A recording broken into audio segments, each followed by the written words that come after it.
Smith County Board of Commissioners meeting is now in session. Honorable Mayor Michael Nesbitt presiding. Thank you, Mr. Knight. Thank everybody for being here. Got a good crowd tonight. We got several members of the youth leadership and just different visitors with us tonight. We're thankful for you being here. And if you will, the first thing we're going to do is go to the Lord in prayer. And I'm going to ask Mr. Winfrey, if you will, to lead us in prayer, please.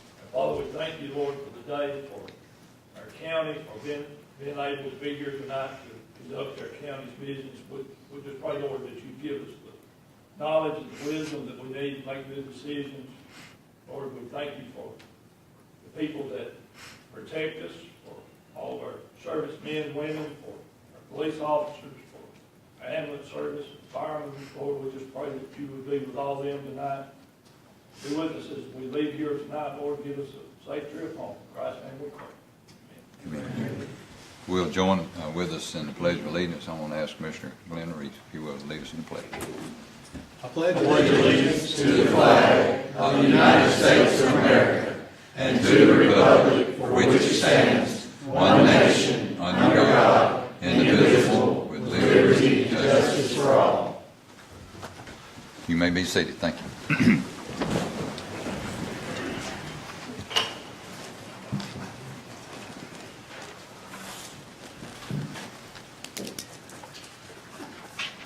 All right, next item on the agenda is a roll call. We'll ask Stacy Bush if she will do a roll call of the members present. Billy Halliburton. Here. Mark Jones. Here. Glenn Reese. Here. Larry Edelman. Here. Billy Bass. Here. Jimmy Winfrey. Here. Carolyn Bowles. Daniel Cripps. Here. Pam Billington. Here. Shannon Minchie. Here. Matthew Inyard. Here. Ron Cowan. Here. Linda Nixon. Here. Billy Woodard. Here. Barbara Knappel. Here.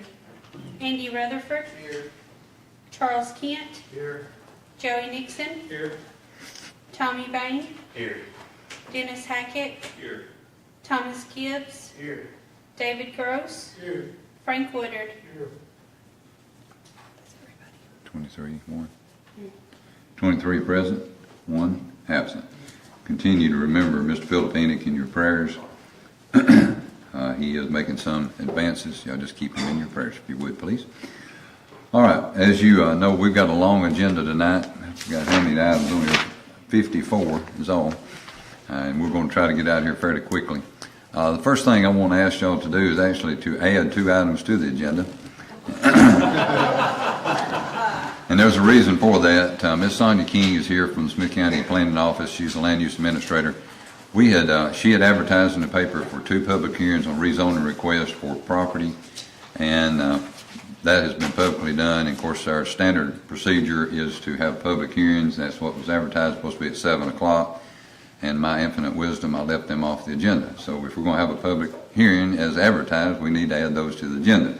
So I'm asking that we add, get a motion to add a request for public hearing for resolutions 6 and 7 to the agenda. Make a motion. Have a motion by Matthew Inyard. Do you hear a second? Carolyn, did you do that? Sorry, Carolyn. I saw her mouth move and I heard you. Sorry. Got a motion and a second to add those 2 items to the agenda. Anyone want to speak to the motion? If not, all in favor say aye. Aye. Any opposed? Motion carries. Ms. Sonia King, I'm going to turn the meeting over to you, please, for your public hearing. You're coming on. You want me to kill a little bit of time for you? Looks like she's ready.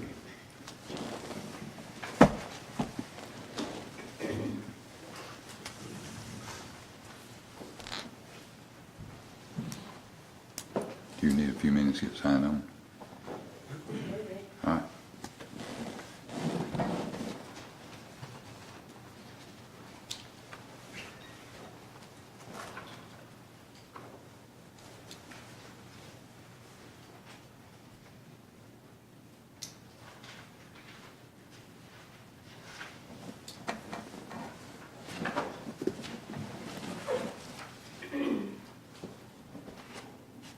The first public hearing is for case number 111-2017-001. It's a rezoning request being made by Ronald Meredith from map 48, parcel 26. It's located at 678 Lebanon Highway in Carthage. The request is to rezone the property from RC residential commercial to C1 commercial. The parcel is currently being taxed as commercial for a shop on site. The intended use would be to add storage units to rent. The first public hearing we had at the Smith County Planning Commission level, the Planning Commission recommended to the County Commission to approve this. Should I go first with public comment, or? Yes. At this time, we'll take any public comments. Of course, she's seeking for or against, and Ron, I know you're here, so you may want to state your case there, please, sir. She pretty much said it all. All right. So if there's no public comments, we'll close the public hearing and open it up for the county commissioners for any questions.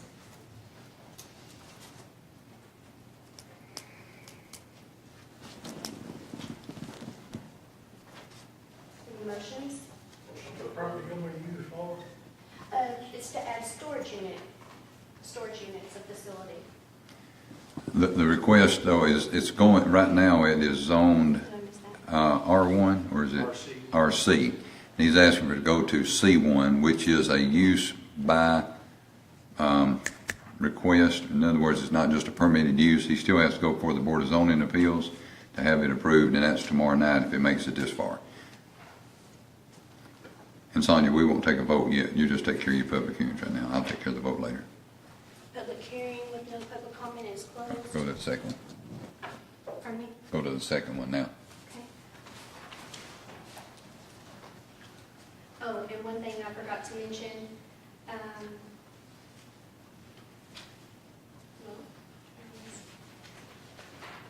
this is how the area is zoned around it. In pink, it's currently RC, in orange is RC, yellow residential.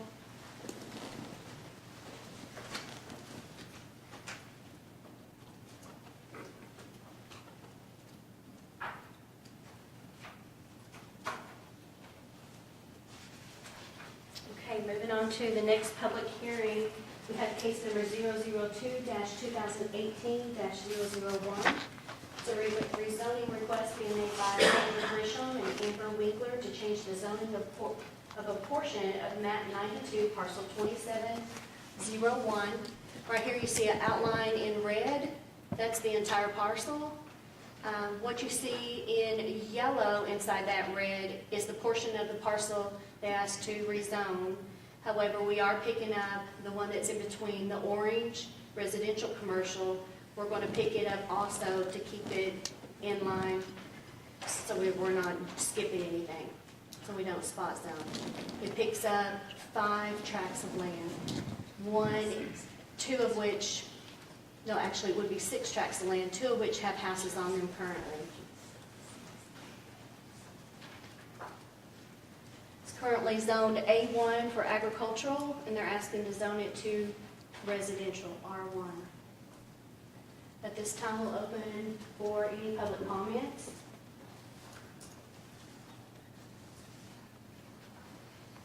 Any public comments? With no public comments, we'll close the public hearing and ask the commissioners any questions. This is just partial, right? Not the whole acreage, just partial. It's a portion, only the portions up front that are on Temperance Hall Highway that include the Botany Farm house. It's going to be 3.97 acres. There'll be 2 parcels, 2 tracts that'll be right around 1 acre. 1 tract is a little over an acre. And then 1 tract, there is 1 portion that picks up like around a 5-acre tract, but it has a connection to the road. You can see it right there in orange. So we're picking it up also so we don't jump, we're keeping it so where it's all together. The larger acreage in the back, of course, being over 5 acres doesn't have to go before planning, so they're not included. And Sonia, this too was passed by the planning commission with a positive recommendation, correct? Yes, sir. Was. Any other questions?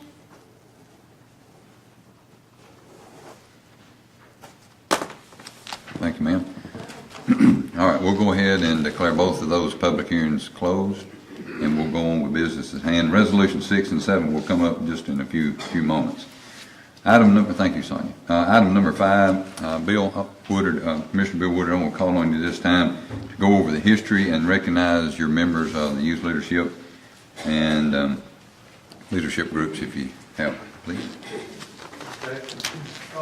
First off, I would say leadership is a wonderful program that we've had here in the county for many years. And it's been my privilege to run it for the last 5 years. And I have to say I've met some very exceptional people in that program, and I'm very proud to have that privilege. Leadership was basically started because of the 3-Star program. It was one of those programs that we needed to institute to keep our standing at 3-Star and keep our ability to apply for grants and to receive grant money from the state of Tennessee and some federal grants as well. And so that's why it was implemented. In 1998, the governing body was formed, and Mr. Jerry Futrell was the first chairman. And the first board consisted of, Jerry Futrell, Joe Vance, John Foster, Billy Bass, who was county executive at the time, Mayor Joe Anderson, Jerry Cole, Faith Young, David Glover, April Martin, and Regina Brooks. And Mr. Futrell served as the president until 2002. And then John Foster was elected president for leadership. He continues on as the chairman of leadership now, the leadership board. And Denise Gibbons was elected president in 2013, and she served as the vice chair for the leadership board now, and continues on. Basically, leadership is a program where we pick 12 individuals. We do 2 classes. In 2000, in the class of 2000, it was 2000, wasn't it? The class that the mayor. 1999 was the first year. I was in the second year, 2000. Okay. And your class chose to start the youth leadership program. Yes, sir. So that's how long the 2 programs have been going. Anyway, the leadership programs, they consist of 7 topic-oriented one-day sessions and a graduation ceremony and a 1 1/2 day retreat in February. And we just finished the adult retreat. I'd like to say thanks to Miss Faith Young and her family. They provide us a place to have that retreat at no cost every year and have been doing so for many years. And we go to Whole Meal, it's called. It's in Grundy County, and the leadership group, they do basically team building and leadership exercises that help them to kind of coalesce and come together and learn each other. The youth leadership program, through the auspices of the Drug Coalition and a grant that they have, was able to do a retreat this year, and they went to New Frontiers, and they were able to do some team building exercises, and that also is an excellent program. We hope that we're able to keep that grant and keep that going for them, because the leadership programs, when you form these groups together, they kind of come into being as one group. They do things for the county that I think are really good things. We have had, since '98, 17 classes. Graduated 188 students, and in youth leadership has had 17 classes, and this year our 18th class has 12 students in it. I want to recognize some of those folks. Is there anybody in the current adult leadership class that is in the audience tonight? Would you all stand for me? Appreciate these folks being a part of it. Thank you all. All right, now we have some folks with the youth leadership, and I want to recognize them individually. Ms. Grace Harlan, you would remain standing. Cody Gibbons, Emma Overstreet, Adam Brinkley, Maggie Mason. These guys are in our current group of students that are on Faith Hill. And I'd like to add one thing. We've added one thing that we do. We take the seniors each year now to Tennessee Tech, to the Tech Ready program, and they get to go through the iCube, and they go to some of the sessions that, like ECD put some seminars on this year, and we get to take them through that, and they get to see what's going on in Tennessee Tech. So we're trying to make this to where these kids get an idea of what Smith County is like, learn about our farming, learn about our industry, learn about our government, all of those things. And our hope is that when they go away from here to school, that they come back and help make this place better, a better place to live. That's the whole goal. So that's leadership. Thank you, Bill. Thank you. All right, item number 6, we will not be having that tonight. Miss Megan McDonald could not be here, so we're going to ask for that to be moved to May. Y'all moved it to March, and we're asking for it to be moved to May. Do I hear a motion to do so? Motion to table. To May? Motion by Matthew Inyard, second by Pam Hillington. Anyone want to speak to the motion? If not, all in favor say aye. Aye. Any opposed? Motion carries. Maybe we'll get them here sooner or later. All right, item number 7, which is found on page 2 of your packet. Mr. Chris Hicks is here tonight with UT Extension, and I'm going to give him a few minutes to speak. So, Chris, if you want to be making your way this way. I do want to read this proclamation for those in the audience that don't have a copy of this, but the County of Smith proclamation by the Smith County Mayor. Whereas the University of Tennessee is Tennessee's land-grant university and has a 3-part mission of teaching, research, and extension. Whereas Extension is outreach arm of the university and an integral part of the land-grant mission, extending the knowledge and expertise of the university to the people of Tennessee through education delivered by agents, specialists, and volunteers in all 95 counties of the state. Whereas Extension is a valuable resource for helping citizens to solve problems, providing real-life solutions in places they live, work, and play through hundreds of programs. Whereas Extension efforts are based on local needs, research, and a commitment to improve the quality of life. Whereas Extension's education programs in 4-H youth development, agriculture and natural resources, family and consumer sciences, and community economic development produce substantial returns to the state. Whereas using research, questionnaires, observations, and sales records, and economic impact was estimated at more than $575 million from July the 1st, 2016 through June the 30th of 2017 for statewide educational programs. Whereas a recent asset indicates that every dollar in assessment indicates that every $1 in public funds invested in extension programs returns an estimate of $8.65 to Smith people of Tennessee. Now, therefore, I, Michael Nesbitt, Mayor of Smith County, do hereby proclaim March as UT Extension Month and encourage all citizens of Smith County to participate in Extension's educational programs and to learn how Extension benefits them. So, Mr. Chris Hicks, call on you, please, to go over what you can tell us a little bit about Extension. Well, if you don't mind, I want to stand where Mr. Williams is, my back to the I understand. You go right ahead. I appreciate your time, and I'm going to be respectful of the fact that you got a long agenda, but I do want to mention a few things that we do in the Extension office, because some of you might not be aware, and some of the audience may not be aware of what's provided by UT Extension. We are celebrating Extension Month in March, and so we're doing various activities. One of the activities we're doing is on social media. If you're on Facebook and Instagram, we're actually doing some throwback posts. So we spent a couple of days at the Carpenter Courier going through archives, and we've gone through pictures and things at our office, and we're trying to highlight different things that we've done through the years of Extension. So you may see some pictures of yourselves and others that you know in the county in younger years. So go to our Instagram or Facebook page to see that. But I want to mention some things, some programs that we've got going on right now and coming up. In 2017, we had over 14,000 direct contacts through our office. That's 3 agents working in 4-H, family consumer science, and agriculture who either talked with that person on the phone, came in the office, went on a farm visit, 4-H club. 14,000 people benefited from our services in 2017. Our 4-H program is led by Katie Martin, who is working on her 2nd year with us. Katie does an excellent job. We're fortunate to have a good relationship with the school system, and we can still go in and do 4-H clubs, and we appreciate Mr. Smith and folks at the school system letting us do that.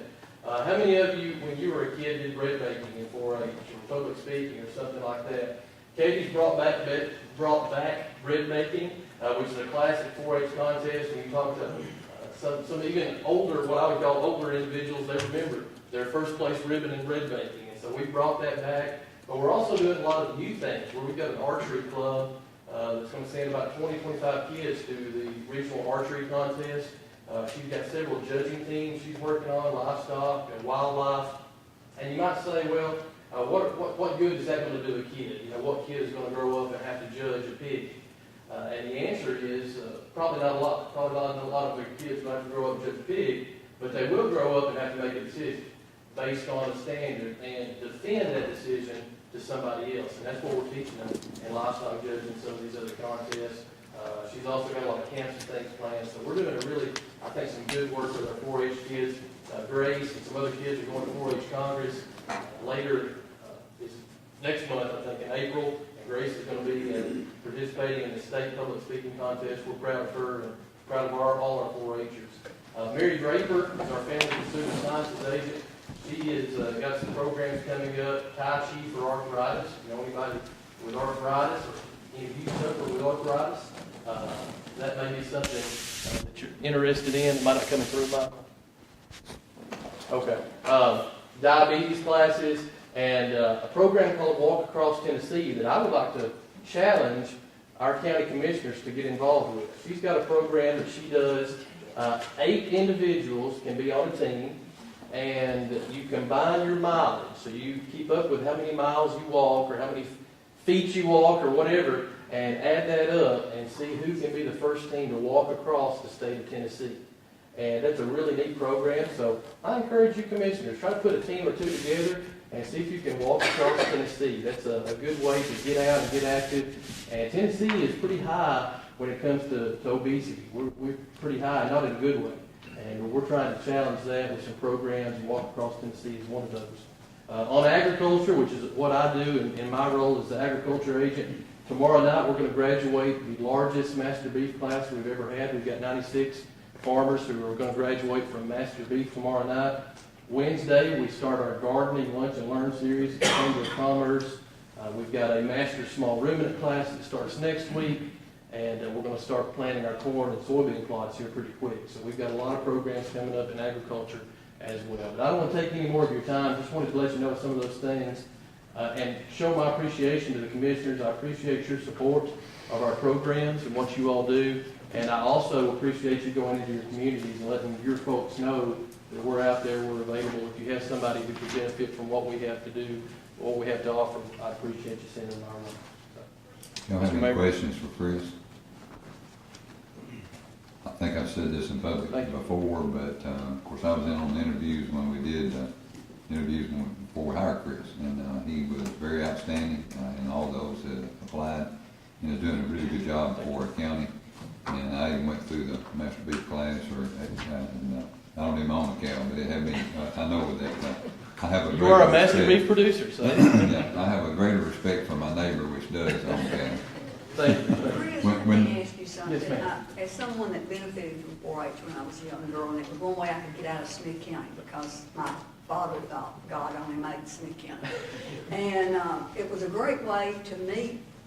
If you went to the state fair and got on a judging team, you got to meet people from other counties, you made friends, and it's really good for children in a lot of different ways, the public speaking especially. But do you have any way of encouraging children that maybe don't have parents that are go-getters, that maybe those children that, you know, would really benefit but don't have someone that's giving them the extra help? Well, I'm certainly open to suggestions on that. And what we see is most of the time our outstanding 4-Hers are the 4-Hers who have a good home life and they have mamas and daddies who encourage them.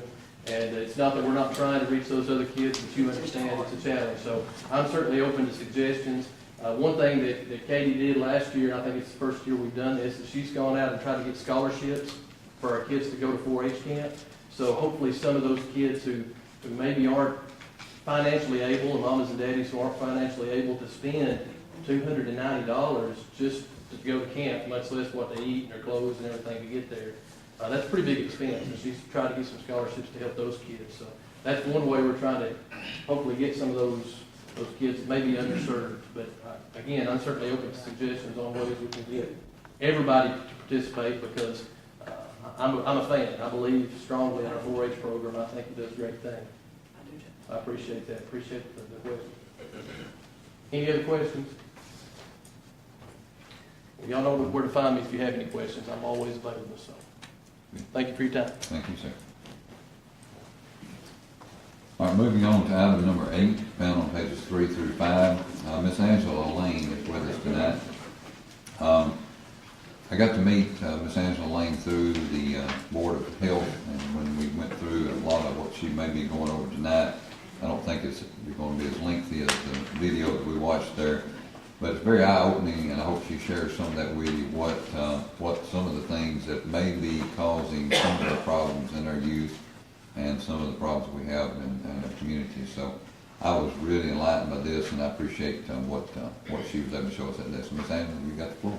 Thank you so Yes, much. Barbara, you have something? Yeah, just can I introduce that 1 minute? Yes. Oh, 1 minute, okay. Just to give you an idea of why we wanted to do this presentation tonight, Mr. Randy Wakefield, our youth services officer, has gone to some workshops and gotten lots of good information and brought it back to the coalition. And what they're finding is that we need to get a prevention message and reach out to kids in hard places at a much younger age than high school. And so he met with Mr. Barry Smith, and I think they were very much in agreement. How can we get more prevention into the younger ages while their brains are still developing?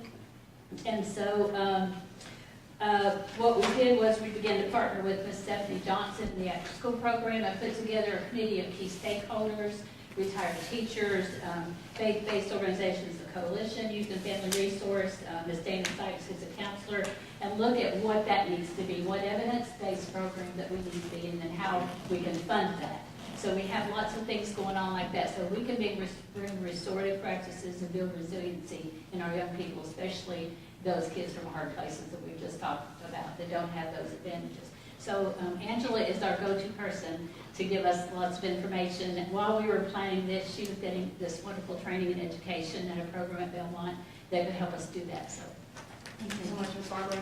And I'm also a product of Smith County 4-H, so I thank you so much for all that you've done in my experience. So we're going to talk about the role of life experiences in shaping early brain development and how it has a lot to do with what we've been talking about, not only here in Smith County, but at a state level. Our governor has appropriated $1.25 million to our budget to this, to ACEs, which is Adverse Childhood Experiences, and what we do about it. So when we look at healthy child development, we know how important the foundation is. Whenever you think about when you were raised up and that what shaped you to be the person that you are, that foundation makes all the difference. And to have a healthy foundation that then allows for educational achievement, economic productivity, responsible citizenship, lifelong health, that's important for successful parenting of the next generation. So we're talking about impacting multiple generations. And we know that when we have children from hard places, that trauma can have a negative impact on children that can truly turn genes on and off and can make these generational differences. You may have somebody that comes to mind if you think about it's that family that tends to make poor choices generation after generation after generation. We know that how brain development occurs early on does impact how genes are turned on and off. So when we think about brain architecture and how that early years and how we build what makes up who we are, that there's pathways that's laid down. There's a lot that goes on in that first year of life that causes us to be the people that we are. And we know that those kids who have an environment where they're day in and day out exposed to trauma, it's like if they're trying to dodge a bus every day when they go home, whenever they're constantly involved in that traumatic experience, then it causes them to react in a way that's different than someone who's not been exposed to that trauma day in and day out may react. So the serve and return interactions that build the brain, that build skills, this is that mom that's holding that child and the child cries and the mother comes. Serve and return is, if you just imagine like a tennis ball being hit from one end of the court to the other, that you've got that child that is that's giving the need, and then the parent responds to that. And that interaction, that battling, that parent then interacting, it matters. We know that early childhood development does have a role in shaping that person. So there are different types of stress. We've got positive stress, tolerable stress, and toxic stress. Now, positive stress is what I'm experiencing now as I'm standing in front of you, because it's good. You know, it helps us to be on our game. It makes us to want to do better. It helps us to want to study for that test if we've got that positive stress. Now, tolerable stress, so if you have something like a death in the family, you've got some unexpected situation that presents itself. It's tolerable. It's not something you'd want to go through. But if you have someone there to support you through it, it's tolerable. Toxic stress is for these kids who are day in and day out experiencing stress, and they don't have a safe, stable, nurturing adult to be there to help them through it. So it's that absence of a person that's helpful. And you may ask, why do I need to know about this? How is this important? I can already see, some of the, I'm already losing a few of you. But it matters in terms of, even if you don't interact with a child day in and day out, it impacts our pocketbooks. I'm a property owner here in Smith County, and I know that the generations that follow is so important for us to think about economically, how important our generations are that come after. And so reducing that toxic stress for our kids really does make a difference. Because when we think about executive functioning, when we think about our ability to process a lot of information coming in at one time, we've got something we've got a test that we need to study for. We know that we're going to be going for a trip that's coming up later. We know that there is some type, maybe that they're getting ready for a game, or that we've got a lot of different things that are coming in that our brain is trying to process. Okay, what do I need to do first in order to prioritize to get on to the next thing? For air traffic control or executive functioning for a child that's coming from a hard place or it's been through trauma, they have difficulty even getting through just one thing at a time. And so we know that that does make a difference. We know that for a child that is developing, that their brains are very plastic and they will continue to develop even through the 20s, that we've got a lot of development that goes on. I know that for teens, you may sometimes think, my goodness, why did they make the decision that they made? That we know that prefrontal cortex is not fully developed in the teenage population, and that can continue on up into the first 20 years or so of life. So just knowing that air traffic control is important. When we think about how brains are built, here's a little short video. Mayor Nesbitt, only 4 minutes here. Can you hear that okay?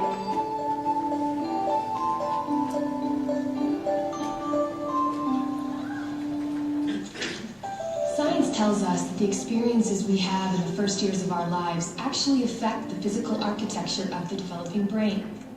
This means that brains aren't just born, they're also built over time based on our experiences.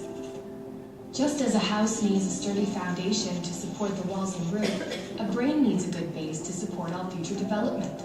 Positive interactions between young children and their caregivers literally build the architecture of the developing brain.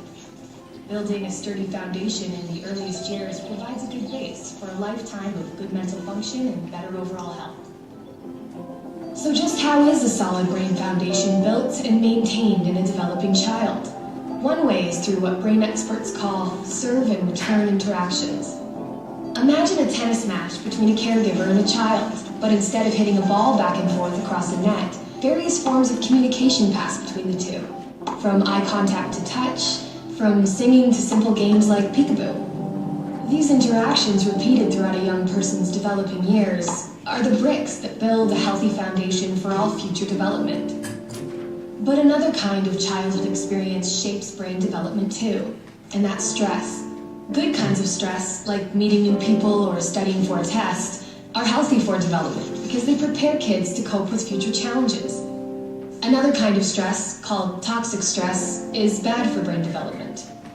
If a child is exposed to serious ongoing hardships like abuse and neglect, and he has no other caregiver in his life to provide support, the basic structures of his developing brain may be damaged. Without a sturdy foundation to properly support future development, he is at risk for a lifetime of health problems, development issues, even addiction. It's possible to fix some of the damage of toxic stress later on, but it's easier, more effective, and less expensive to build solid brain architecture in the first place. One of the things that sturdy brain architecture supports is the development of basic emotional and social skills, an important group of skills which scientists call executive function and self-regulation can be thought of like air traffic control in the child's mental airspace. Think of a young child's brain as the control tower at a busy airport. All those planes landing and taking off and all of the support systems on the ground simultaneously demand the controller's attention to avoid a crash. It's the same with a young child learning to pay attention, plan ahead and remember, and follow lots of rules. Like all of us, kids have to react to things happening in the world around them, while also dealing with worries, temptations, and obligations on their minds. As these demands for attention pile up, air traffic control helps a child regulate the flow of information, prioritize tasks, and above all, find ways to manage stress and avoid mental collisions along the way. Having this ability is a necessity for positive and level mental health. Developing effective air traffic control, overcoming toxic stress, and building solid brain architecture are things kids can't do on their own. And since strong societies are made up of healthy, contributing individuals, it's up to us as a community to make sure all young people have the kinds of nurturing experiences they need for positive development. To build better futures, we need to build better brains.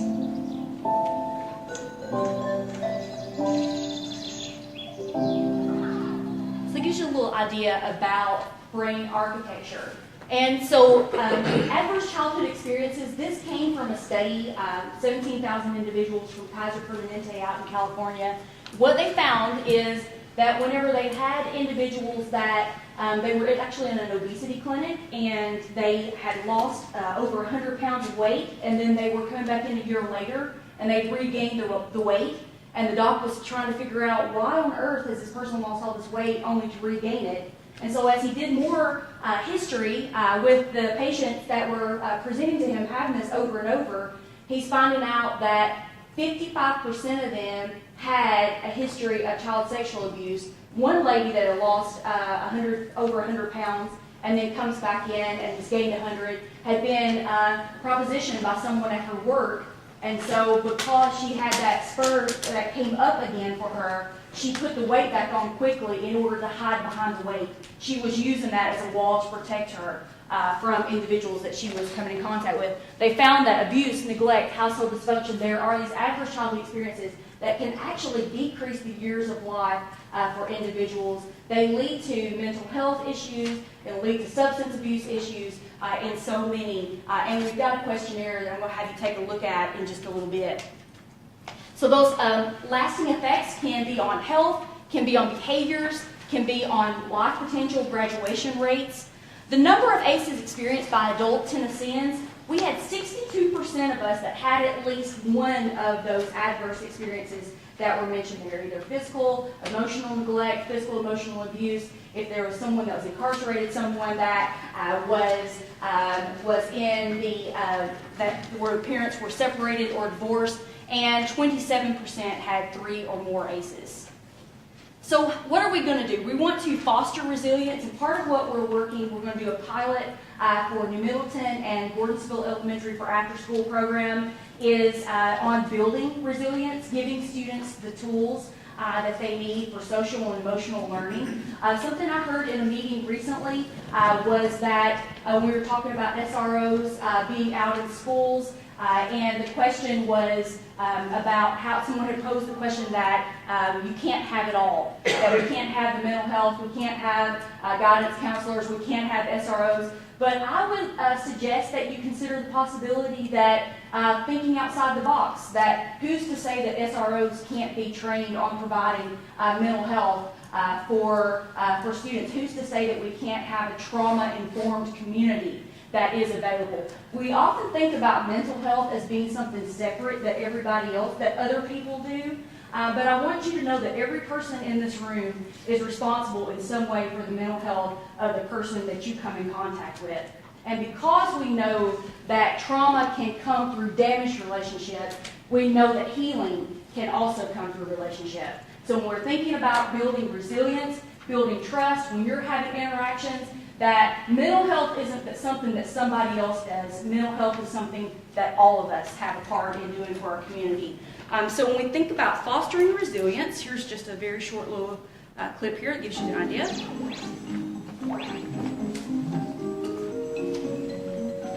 You can think of child development as a scale that has two sides.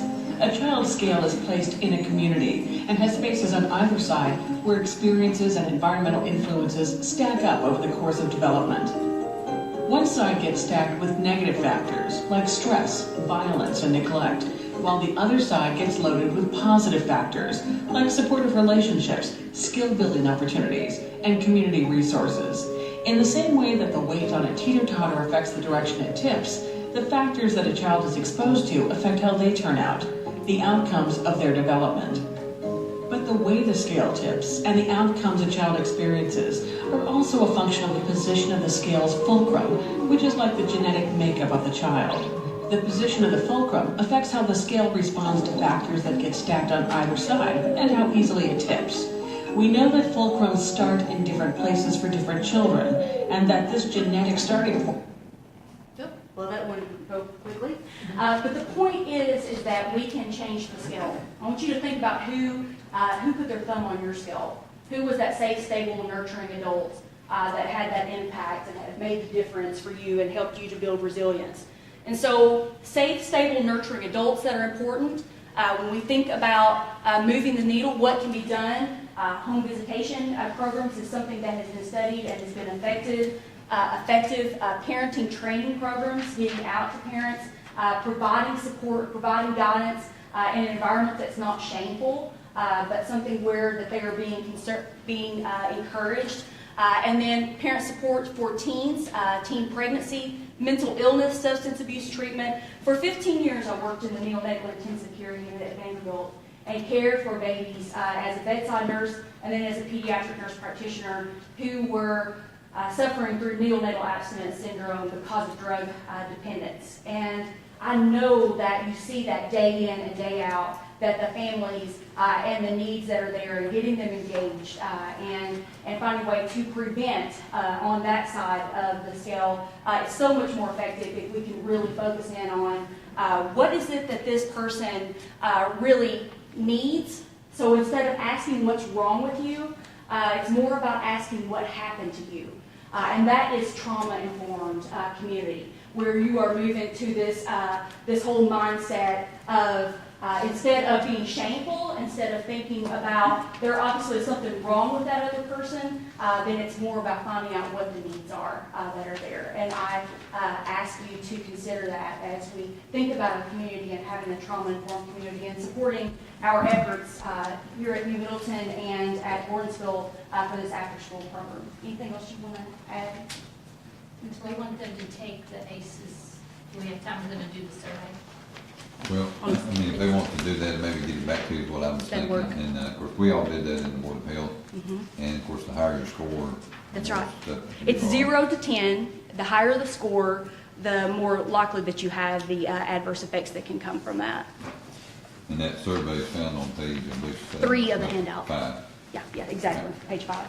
And if y'all want to turn that back in my office at a later time, and I'll give it to Barbara. Just don't It put has your no- name on It it. has no names on it. That's so right. Don't put your name on it. Yes. Anything else? Any questions that you have about that at all? Questions or comments? And I agree with you that there are too many at-risk children, and that's what's wrong with the world right now. And some of it is inattention. It's not always the kind of abuse where you think, because most of us were spanked and stuff. We're not talking about that. Right. That's not what we're talking about. Well, a lot of it is inattention, where they pay no, Exactly. I need this sign. They don't read it, they just sign it, you know. I need to do this project. Yeah. No help. Just go look in the kitchen, see if you can find something. And it's just a total disregard for what's important to that child. And it's sometimes just like being slapped. Exactly. It's not always physical, it's mental and emotional, or withholding emotions sometimes too. I guess Pam and I we see a lot of this with the kindergarten, first grade level. Absolutely. And it knows no socioeconomic background also. I mean, if you're thinking about my own child and working 2 jobs and going to school and having 2 children, there were a lot of times that it was not available to do homework or and so it doesn't necessarily mean that these are individuals that are coming from lower socioeconomic backgrounds. It can be even the parent that's working 2 and 3 jobs that's just not available. And so one of the questions that comes up is, well, you can't be Mary Poppins all the time, but we know that if even 30% of the time that you can be there and be that person, and it may be a friend that comes in, or you may be that the person that's on the ball team, or you may be the person that youth camp, you may be Chris Hicks that's there, that agent that's there and that is interacting with that child and has that impact on them. But we can't I think it's wrong to disregard it and think it's somebody else's problem. This is just bogus and not worth considering. Any other questions? Was that test also online? It is online, yes. There's ACES2High, ACES2STOOHIGH.com, where you can get more information if you want to learn more about adverse childhood experiences and building resilience. Lots of curriculum out there, and Positive Action is the one that we're going to be implementing and piloting here in Smith County. All right, thank you, Ms. Thank you so Lane. much. Appreciate Yes, it. ma'am. Thank you for taking time to come and present. All right, items 9 through 20 are just presentation of minutes, and there is one correction to be made on item 10, which is your January 8, 2018 Budget and Finance minutes. We left off the chairman. Mr. Nixon, sorry about that. So you should have gotten a copy of those corrected minutes, and that was his name was the very last one you see on the corrected version. Were there any other corrections or questions?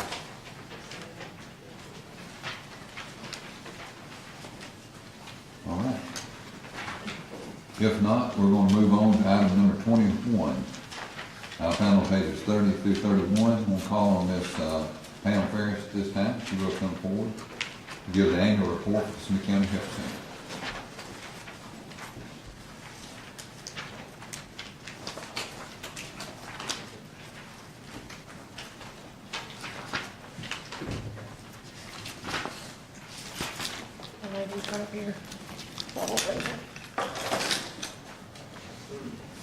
Thank y'all for having me, first of all. I've got extra copies of these if one of y'all want one. Let me see what you got. They should already have that in their packet. Let me see what you got. Yes, they got that in their packet. 30 and 31. I'm going to tell you a little bit of what we did over the past year since I've been up here. We have fed 1,484 people. We've paid 171 utility bills. But what I really want to talk about is the 2 new programs that we started with the money we asked from y'all, last year. We started a program called Senior Independent for Living, and that is to help our seniors. With that program this year, we were able to help 7 families or 7 elderly seniors. With that, we've helped replace floors. We have helped lay down vinyl flooring where a senior did not have it. We had one lady that was completely homebound, could not get out of her house. We got her a wheelchair and built a ramp where she could get out. We helped a lady with a walker. We have helped mow yards, minor maintenance. And 4 families needed their yard mowed, we done that too. The other program is Life Just Happens. This is a program that gears towards some families don't get no help at all because they're overqualified. Your parents have got jobs, really good jobs. If something was to happen, an accident, a family member get cancer, sometimes you can go down really fast. Well, this program has helped 9 families, and with that, we have been able to help with an insurance deductible for one. We gave gas cards to help families get back and forth to Vanderbilt or hospitals where they didn't have it. We have helped one family that lives here, but had to travel to Georgia to stay for 8 weeks during chemo. We helped them with that. We've paid rent for a family that buried their infant child that was born stillborn. We've got gift cards and a little boy needing glasses, just simple things. That's what we did with the money that we got from y'all last year. I'd like to continue that program. We also, Smith County Health Center has also got a thrift store. A lot of people think that our thrift store is geared for people that can't afford anything. It's geared for anybody. Come in there and shop, because that will help pay electricity bills, gas bills, and pay their food boxes. Any questions? Our total contribution to the health center is 10,000. So that goes a long way in what you do. And you may have went over this, but the thrift store, how much does it generate money-wise? My budget person didn't show up, and she had to finance. Okay. It generates more than what we give. And Yes. then that's a good thing. So anything we can do to help that would be appreciated. Are you still doing the windows with the bidding and stuff? Yes, we're trying to do the silent auction now, just put one item out, and that's going pretty well. And then, like when we put like the Mother's Day window in or something, we're gonna have one auction item sitting in the middle, because it got to the point that if we put 30 items in there, they would get tinier bids, and we're trying to get the higher bids. So we're trying to do a couple of, and then back off of that. Because they have antiques and they have all kinds of things. And sometimes you can come in there, I have one shelf that sometimes we'll get a lot of Fenton and stuff like that, so we'll designate one shelf that you don't have to bid on. You can come in there and actually buy it yourself. For the family that you held for the glasses, did they ever go to the Lions Club here in the county? I suggested that, but apparently they were not able to receive it from them. I think what happened was I think it was a foster child, and he was in transition, and they were not able to do the Lions Club. And for the record, I mean, I'm in the Southside Lions Club. You, of course, you're more active than I am. I understand. Well, You don't I'm have to also tell the me president this year, so I got to be active. But we do foster children all the time. So if you have that again, please. Well, can I get your card, and that way it will help? Yes, it also. And the Carthage Lions Club takes care of what's on the north side of the river, and Southside Lions Club takes care of what's on the south side of the river. Okay, that's awesome. Any more questions? Thank you, Ms. Pam. Thank you. All right, item number 22 is that we're required, after we borrow the money that you would give us permission to borrow. In this situation, it was $22,000 for the purchase of a rotary tire wheel loader. And Daisy, that's probably most of that's already paid for because the payments had been made on we had a rent agreement while we were getting all this done. All that went to the purchase price of it. But we're still, we're supposed to present that debt obligation form to you. So that's found on pages 32 through 34, and I'll turn that into the comptroller's office tomorrow. Also on item number 23, just a real short report. As a lot of you know, with the Emmanuel House shut down. And there was a lot of concern about that. There's still a lot of women and children that need assistance in our community. I felt important enough that I wanted to get involved with the board. There were others that decided they wanted to get on the board. Bill, you were one of those. Several others that are on there, but we've got a full board now. There's 9 people. The minutes that you have in your packet were when we were actually elected onto that board. I ended up being the chairman of that board. I don't know how that happened. I think I got railroaded. But I didn't mind doing that, and the reason for that, I think it is a good organization. And there were some things going on, and we actually stopped our contribution to the Emmanuel House immediately once we found out these things were going on. Mr. Jeremy Hausler, he has been working with us as an attorney. He's volunteering his time, and we appreciate him being willing to do that. Everybody on that board volunteered. Nobody gets paid to be on it. We did a tour of the house the other day. I was actually pleasantly surprised at the condition of the house. It needs some minor repairs. There may be an issue with the roof, and that's going to be a major repair, but we will work on getting that done. And there's also the USDA Rural Development Loan. When they purchased the home, there was $15,000 that was set aside to do some electrical work. That house is still one of the old houses that has the screw-in fuses, so we've got to do some repair work to the electrical system on it.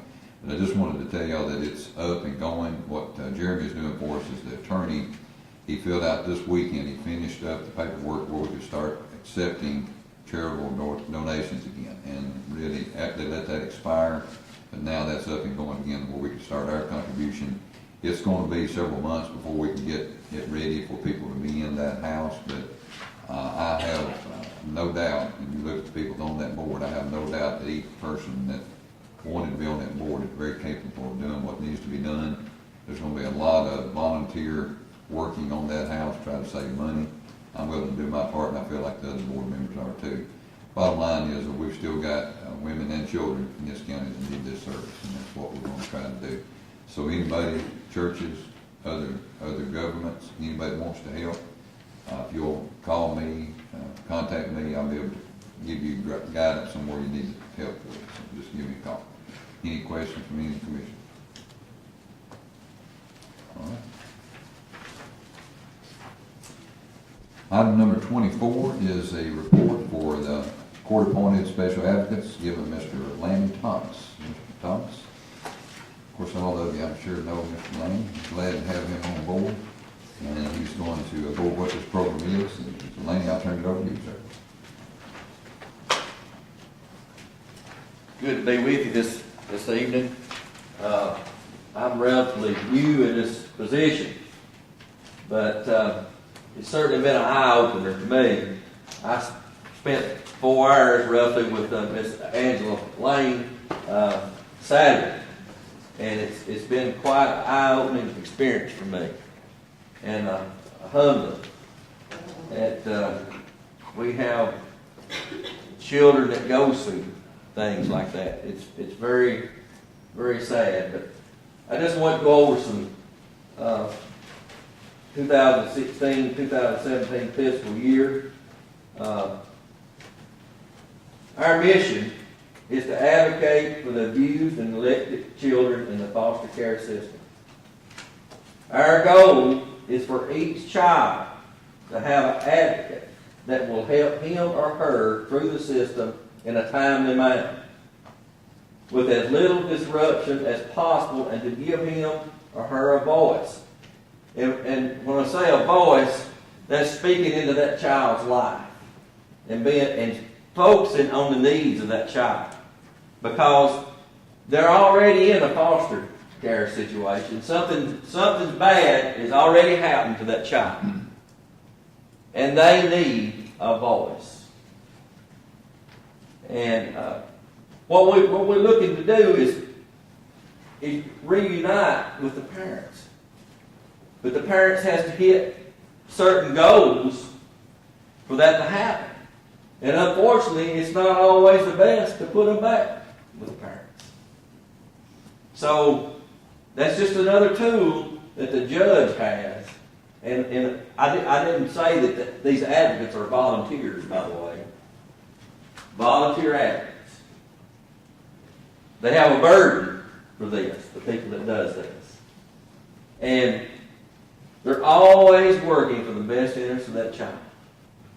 And we're looking for a safe, permanent home for that child as soon as possible. You know, I didn't realize how much of that goes on. You know, sometimes we live a sheltered life. But it's here and it's real. And I want to touch on the 4 counties that UCHR CASA serves, and that's Cumberland, Oldham, Putnam, and Smith. And Smith County has been in that since 2012. We was under with Wilson County starting back in 2009. But like I said, I'm the program coordinator for Smith County, and also have the program director, who is Kelly Arnold, and she does come down some, and Marty Carver is the coordinator assistant. In this time period, we served 8 children with 237.5 volunteer hours and 2,804 miles, and 2,093.1 staff hours for Smith County. So you see, 8 children takes a lot of time. And one of the constraints to this is getting volunteers. You know, one thing that I have really bragged on since I have been in this position is on Smith County. And the mayor and the commission are supporting this program. The other counties, these other 3 counties, has to have fundraisers. And the money that y'all put into this, it helps me to be able to concentrate on recruiting volunteers. And that's my biggest option. For the other counties is got to worry about funding. But I just want to thank you. I want to thank you for doing that. I had the opportunity to go to Macon County the other day and present the CASA program up there. And believe you me, I bragged on Smith County. And that you're concerned about these children. And you should be proud of that. But you can see the budget for Smith County, all the 4 counties at $142,732.40. That's not a whole lot when you get to thinking about it. For 4 counties. In Smith County, it's $35,749.35. But here's the key where it can get you think about the pocketbook. The average cost is $900 per child to have an advocate statewide. That's the average cost. But it can cost anywhere from $16,000 to $60,000 for a child to stay in foster care. So the objective to that is to have a safe, permanent solution. And all those things that Angela was talking about a while ago, it certainly goes into this. And she does a very good class on that, by the way, when she's got, it takes more time than that, but it's very good. Any questions? I have a comment. I was in the 2012 leadership class, and the lady we had that was doing it then was remarkable in Wilson County. She was the one who started CASA, and I've been very impressed with Smith County for doing that.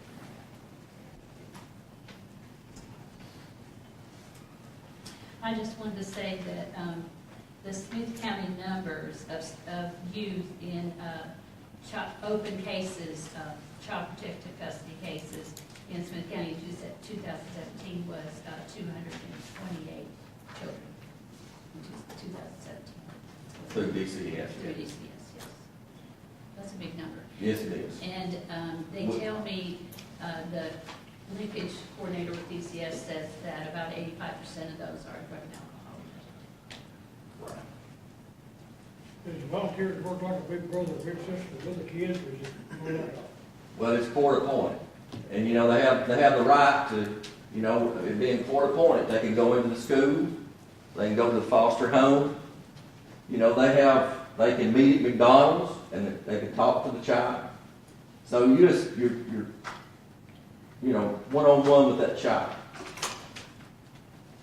In a certain age group. It varies, right?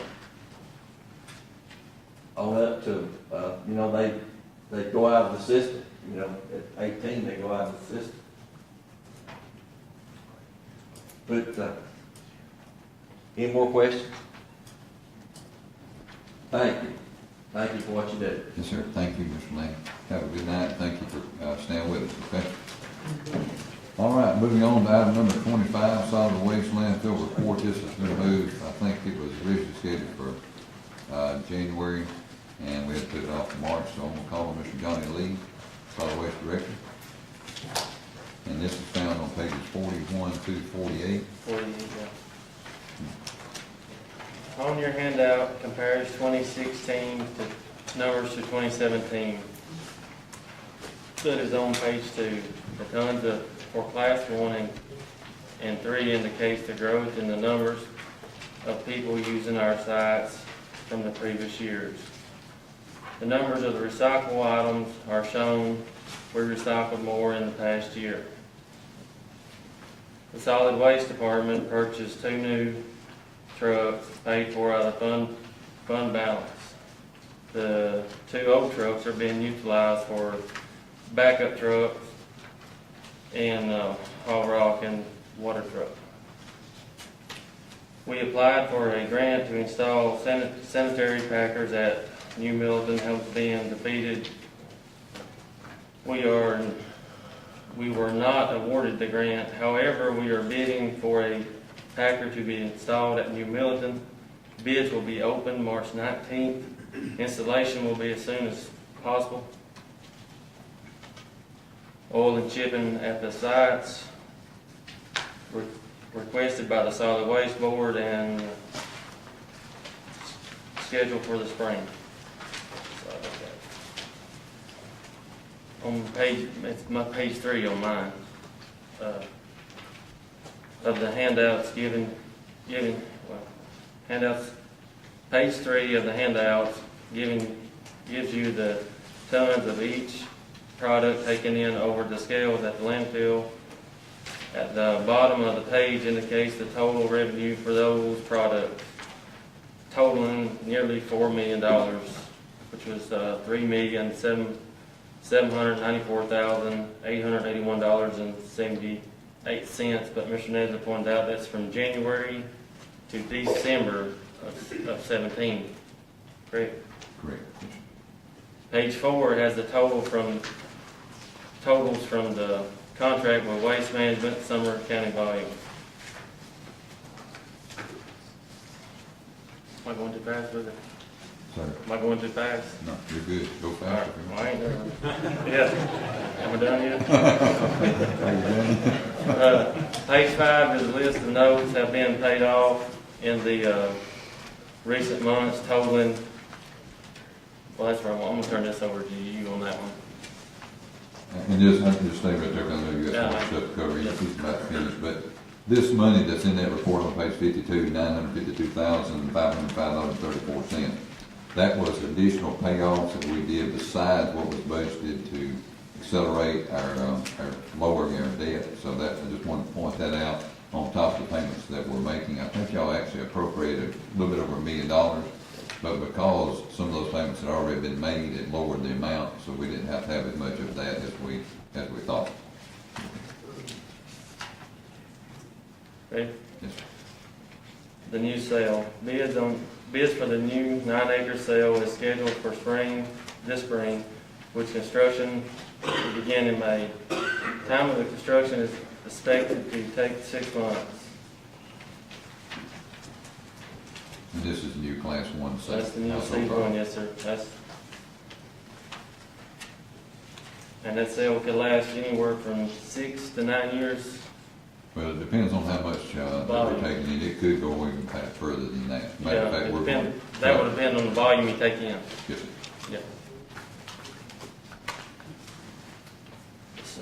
Yeah. The solid waste department at the landfill has worked within their budget at this point of time of the current budget year, with the fund balance of, that would be $1,991,854 as of March 6th. Is that correct? That's correct. Only other thing that we were talking about, the notes on page 48. Now I went ahead and marked the notes that we paid off. Y'all want to mark them. Second one from the top, which ends in 7156, that was the one that's been paid off. The one ending in 5058 has been paid off. One ending in 9617 has been paid off. And the one ending in 6901 has been paid off. And that makes up that total 952,505.34.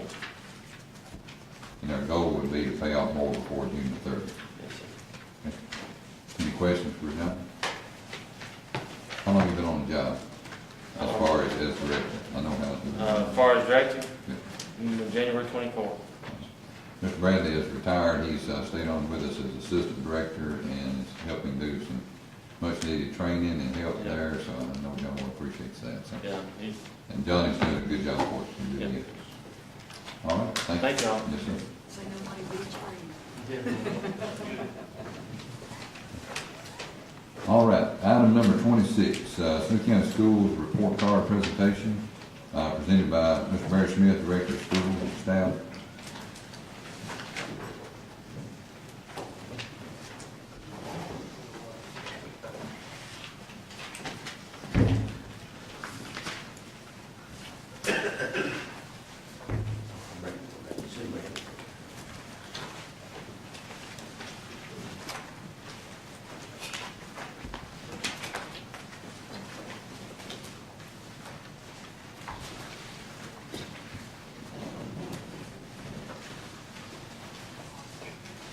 Everybody back there knows who those are.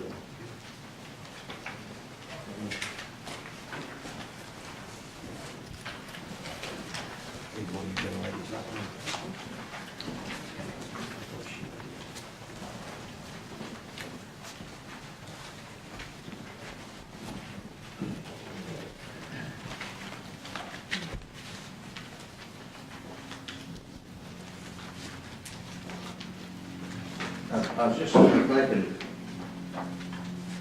that when I was younger, the report card was a bad time for me sometimes. Sometimes I got real busy, wanted to do a lot of work on the farm, and couldn't find me. That was one of them sometimes, and I had one like this, and that's pretty easy to find. So, and I want to start out by saying, if you can't sit to elaborate on what some other people said, I tell the mayor this several times, we should never take for granted what people have in Smith County. We've got a lot of spokes on the wheel that work together, and that's a lot of the reason that we have the success we have at the school level that we have. And we don't tell each other, I don't guess enough, how much we appreciate that. So I look to see you shaking your head, we do, and it takes all of us to do what we do. And I don't want to get off track, but we don't know what some of these children go through. We really don't. Till you're in it, you don't realize it. I'm just going to kind of go through and give you some highlights on the first page. It tells a lot about our system and employees. We're approaching a little over 450 employees now. We spend about $1,800 less per student in average in the state of Tennessee. About $2,000 less per student on most of our neighbors. But it proves a point to me that I want to make. It ain't about money. It's about people wanting to be here, and we've got great people, and I want to make that understood. I think the best people in the world reside in Smith County, Tennessee. I really believe that, and they're not doing it for a check, or they go on down the road, they want to be here. And statistics show that praise means a lot more than money and reward. You're seeing what your end goal is, not that we're doing that. The second page is kind of like, from an old coach, it's like being in a state tournament. We're simply not a school, we're simply a district, and we're going to get into that in just a second. That's unreal. I think that puts us in the top 5% in the state of Tennessee. Hope we can do that every year as we're going. But we had 2 schools that were exemplary schools. On the next page, tells you a little bit about them, the reward schools. One's for academic achievement, and one is for the growth they made. And last night, I was out on Sunday night about 8 o'clock. I drove by 4 schools, and we had faculty members and I'm not talking about people getting paid to clean the buildings, I'm talking about teachers that were in those buildings doing things. And it wasn't because they were made doing it, they were because they wanted to be there. And that's why we have the system we have. A lot of that other is just information. Being an ex-high school principal, ACT scores are big to me. Our ACT scores have steadily inclined. A lot of it has to do with the system, from the fact we went to an AD block schedule, it's more of a college type program as far as leading into the next level. It's a lot like they do. I think that's the reason they do so well on it. You can also see how we compare at on your in-course testing. We actually, I had the latest office compile the information, how we actually compared to our neighbors. That's on the very last 6 or 8 sheets. We're not number 1, but if you add us up across the thing, we'd be off cost. And we want to be number 1 in every category, and that's what we're striving to do. I do think that, again, I want to reiterate, we do all this on much less than the state average. It's because we have great people. It's because we have great commitment. They're not doing it, like I said, everybody's got to have a check, but they're not doing it for the money, I assure you. I've been successful, fortunately, in pretty much every role that I've been in, and I use a simple formula. number one, we sat down and talked about it a few years ago when I started. If we make all our decisions based on our child first and foremost, everything else will fall in line, I promise you. And that's number one. Second thing is we gotta have safe schools. And safe schools, when you say that, you immediately think of an SRO. And safe schools is a child being able to raise their hand and saying, asking a question and not being feel out of place. Or a teacher being able to come to their principal and ask for something and not be chastised, feel like, hey, we need to look into that, it's something new. We want our teachers teaching, and we want that with a lot of discipline and a safe learning environment, and I think we're doing that.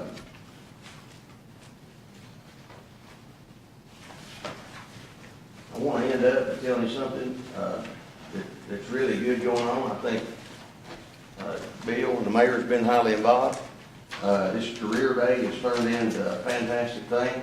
It is unreal how it's grown. We've got colleges actually coming to look at what they're doing.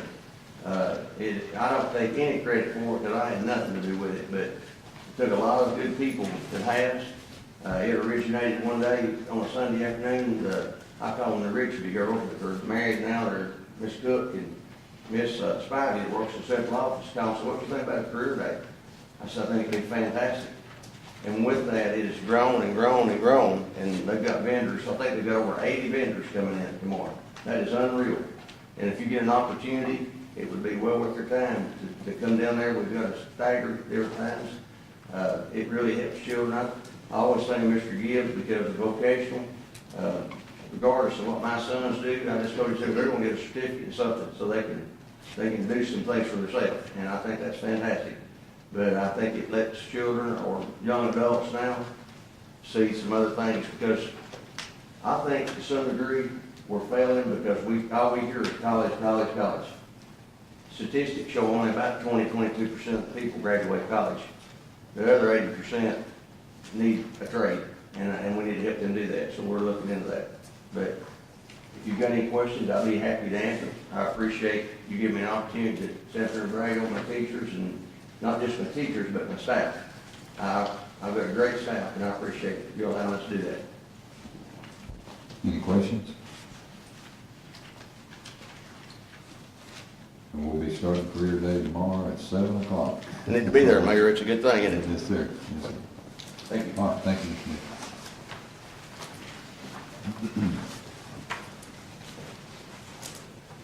All right, item number 27, approval of the January 8, 2018 commission minutes found on pages 49 through 57. Did anybody see any corrections that needed to be made?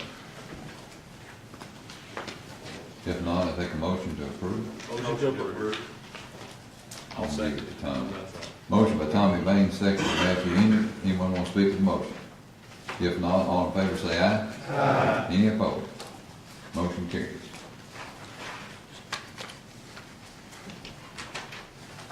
Item number 28, found on pages 58 through 61. In the budget that was approved this year with the 2017-18 Smith County budget, there were already in the budget for at least two copiers to be leased in the finance department and also in the mayor's office. The one that's in the mayor's office is going, where's it going? Going to drug court, so it's ours, and we're just going to donate it to them, so it still remains within Smith County government. But we're asking approval on these two lease payments, and they are in the budget. Any questions? If not, hear a motion approved. Motion approved. Motion by Charles Kent. Second. Second by Glenn Reed. Anyone want to speak to the motion? If not, roll call, please. Billy Halliburton. Mark Jones. Yes. Glenn Reeves. Yes. Larry Edelman. Yes. Billy Bass. Yes. Jimmy Winfrey. Yes. Carolyn Bowles. Yes. Daniel Cripps. Yes. Pam Billington. Yes. Shannon Minchie. Yes. Matthew Inyard. Yes. Ron Cowan. Yes. Linda Nixon. Yes. Billy Woodard. Yes. Barbara Knapple. Yes. Andy Rutherford. Yes. Charles Kent. Yes. Joey Nixon. Yes. Tommy Bain. Yes. Dennis Hackett. Yes. Thomas Gibbs. Yes. David Gross. Yes. Frank Woodard. Yes. Motion carries. Moving on to item number 29. I'm going to call on Mr. Ryan Ball, if he will come forward. This presentation, he's going to, he said he'd take a few minutes, so we'll let him speak here just a moment. Just to let everybody know, the school board has approved this, and also the budget and finance, and as the school committee, did they do that also? So all these committees have seen this, heard this, so Ryan, if you'll kind of give us an overview. You just stand here. It doesn't matter, just talk loud. I'll look at my bald spot. So, good to be here tonight. I've met a lot of you, and we've educated you a lot on this program. The state of Tennessee has this Energy Efficiency School Initiative program for schools in Tennessee K through 12, and the goal of it is to essentially improve the schools. Anything that uses gas, water, electricity to make them more energy efficient. This is money set aside from the lottery. There are a lot of schools in Tennessee using this money, and so we're moving in the direction to kind of get Smith County to take advantage of those funds as well. Just a little bit of an overview. We are going to be replacing. Now, first of all, I have to say that this program is capped at $3 million. And when I talk about some of the things that we're doing, sometimes people have said, well, this school needs that, and this school needs that. And we would love to do it all, but unfortunately the state has to divvy up that money, and we're just trying to get in line to get it for Smith County. So we're looking at replacing all the lights in all the schools, the gyms, all that to LED. It's going to be beautiful. Of course, as many of you know with LED, that's going to cut the cost in about half and more than double the life expectancy of those bulbs.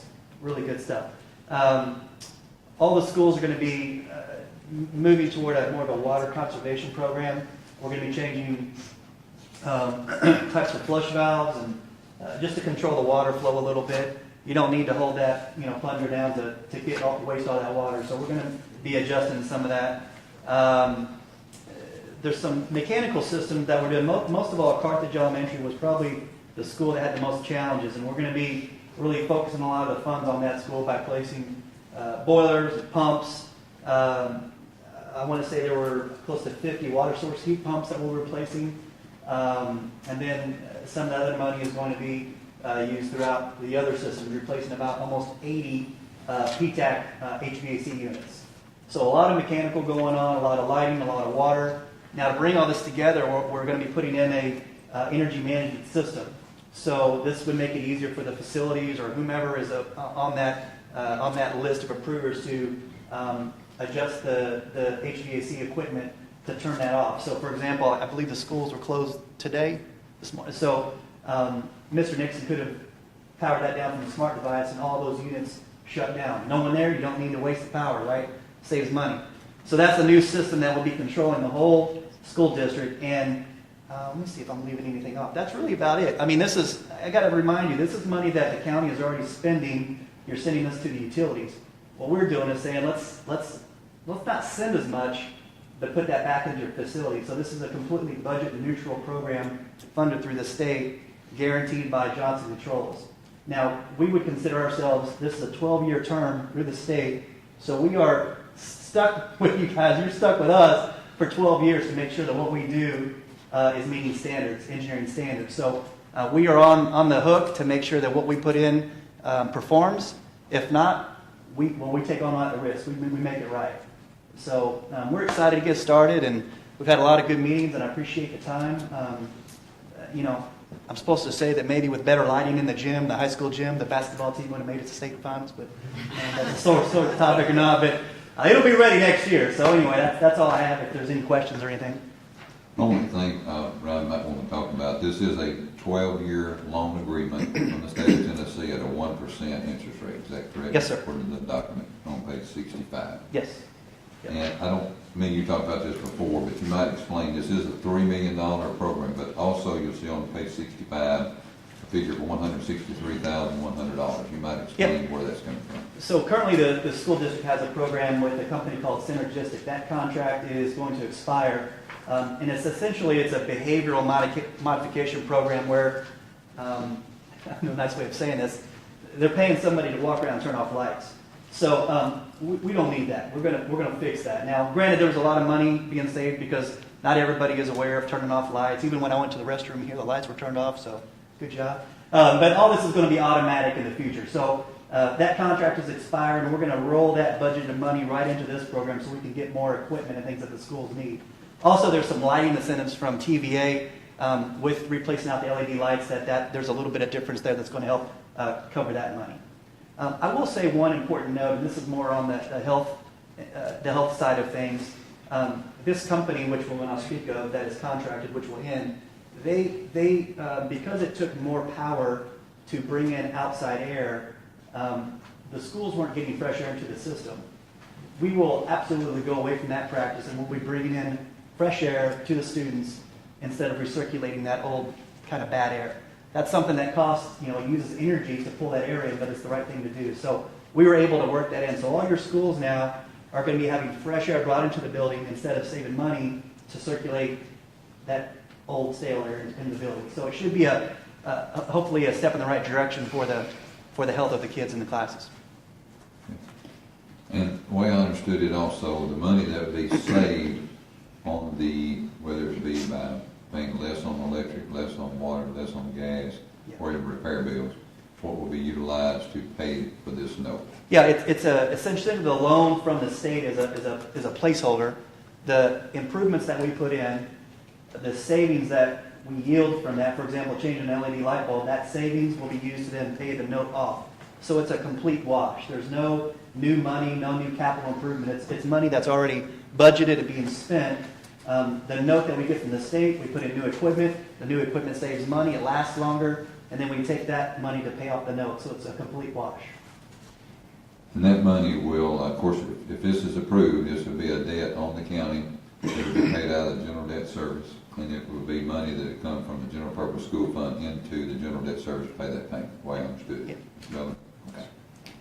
Questions for Ryan or myself, or Joe is the chairman of the Budget and Finance, Carolyn is chairman of the Education Committee. Who else am I leaving off? Mr. Smith, y'all approved it through y'all Board of Education, so anybody got any questions either way? So with this new heating and air system, if a teacher is going to work in her classroom or his classroom, will they have the power to, say, turn on the air or turn off the air, Yes. turn on heat? Yeah, we've adjusted the set points comfortably. So it's I think it's between a 68 to 72. So some people would hear that, we're going to save energy. We're not going to turn the heat on, or we're not going to turn the air on. A teacher can still adjust that. Mainly the goal is to just tighten all that up across the board. But they will still have opportunities to adjust it. And then this new management system, the analytics you'll be able to print that out, so you can really dial in on what school is leaving the door open, or some teacher maybe is cranking the heat up, or whatever the case may be. You'll now have data to really help you exercise maybe some opportunities to adjust that behavior a little bit. It'll be a lot more transparent than what's currently in place. Okay. Other questions or comments? Thank you, Mr. Wright. Thank you. So you have before you consideration of the approval of the Energy Efficient Schools Initiative loan agreement found on pages 62 through 76. What's the will of the commission? Motion to approve. All right, I got that coming out. I'm gonna give it to Thomas Gibbs. Motion, or a second? Second. Second to Joey Nixon. About that. Sorry, Matthew, you have too much time tonight. Let's get it. Motion by Thomas Gibbs, second by Joey Nixon to approve the Energy Efficient School Initiative loan agreement. Anyone want to speak to the motion? If not, roll call, please. Billy Halliburton. Yes. Mark Jones. Yes. Glenn Reese. Yes. Larry Edelman. Yes. Billy Bass. Yes. Jimmy Winfrey. Yes. Carolyn Bowles. Yes. Daniel Cripps. Yes. Pam Billington. Yes. Shannon Minchie. Yes. Matthew Inyard. Yes. Ron Cowan. Yes. Linda Nixon. Yes. Billy Woodard. Yes. Barbara Knappel. Yes. Andy Rutherford. Yes. Charles Kent. Yes. Joey Nixon. Yes. Tommy Bain. Yes. Dennis Hackett. Yes. Thomas Gibbs. Yes. David Gross. Yes. Frank Woodard. Yes. Motion carries. Thank you, Ryan. Items number 30 and 31, I'd like to have those grouped together. This is a request for intergovernmental transfer from the general fund to the solid waste. This is a 1997 Chevrolet S10 Blazer. You got the VIN number before you. And also, item 31 is a request of the transfer from the landfill to the highway department of a military trailer and a Rogers trailer. These are no longer in use for either one of the agencies it's coming from, and the other agencies can use those. So is anybody opposed to voting on both those at the same time? Your motion to approve item 30 and 31. Motion by Linda Nixon, to hear a second. Second by David Gross. Approve item 30, 31. Anyone want to speak to the motion? If not, all in favor say aye. Aye. Any opposed? Motion carried.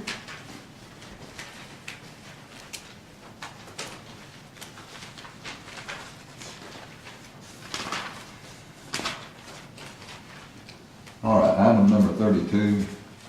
If you read the minutes from the Road and Bridges Committee, I believe it was on February the 12th, I believe it's correct. They had a motion to approve installation of road signs in the Cartwright community. This was presented by Ms. Vicki Russell, who lives in the Cartwright community, and was asking for these signs to be put up in that community where people would not forget about a little community called Cartwright. And I knew it, but a lot of people did not know that. So asking for approval, and we will make those signs through the Smith County Planning Office, and maintenance guys go out and put those up along with the Highway Department assisting with that. Motion approved. A motion by Bill Halliburton, second by Mark Jones. Sorry, you beat just a little bit. Got a motion and a second to approve request item number 32. Anyone want to speak to the motion? If not, all in favor, please say aye. Aye. Any opposed? Motion carries. All right, I'm going to turn it over to Ms. Daisy Denton for items 33 through 40. Let's see. Yes, 33 through 40. Ms. Daisy Denton, Director of Accounts and Budget. Item number 33 is the quarterly financial reports for the Smith County Finance Office. Right on pages 79 through 89. You have them for the general fund, the drug control fund, the general debt service, the highway fund, the education debt service, endowment fund, and the solid waste fund. Do anyone have any questions?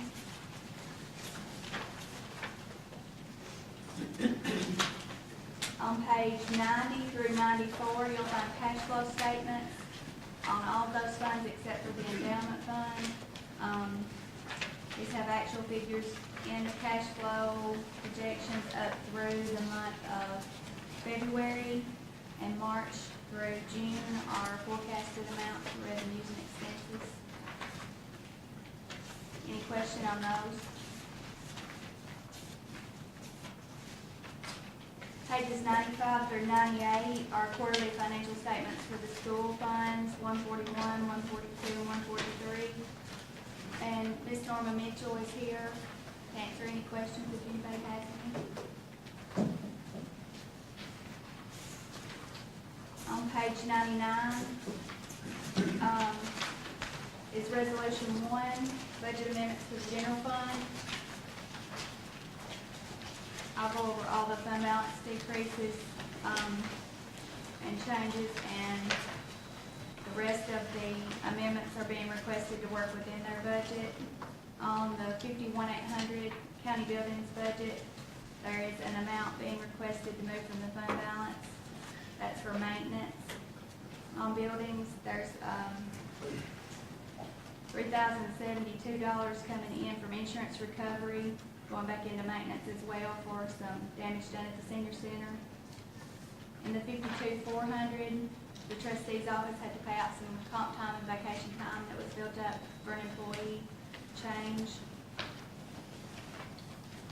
County clerk's office, 52,500, is requesting money from a reserve to purchase a title printer. On page 100, in the Sheriff's Department budget and also in the ambulance service budget, you'll see amounts being deducted from the fund balance to pay out the back pay for the military individuals who were due back pay.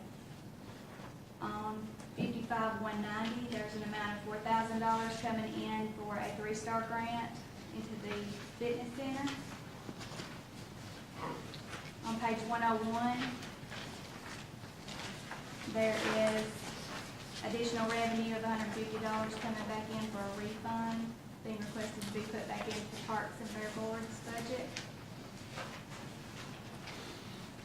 In 58-120, there is a fund balance reduction being requested for appraisals,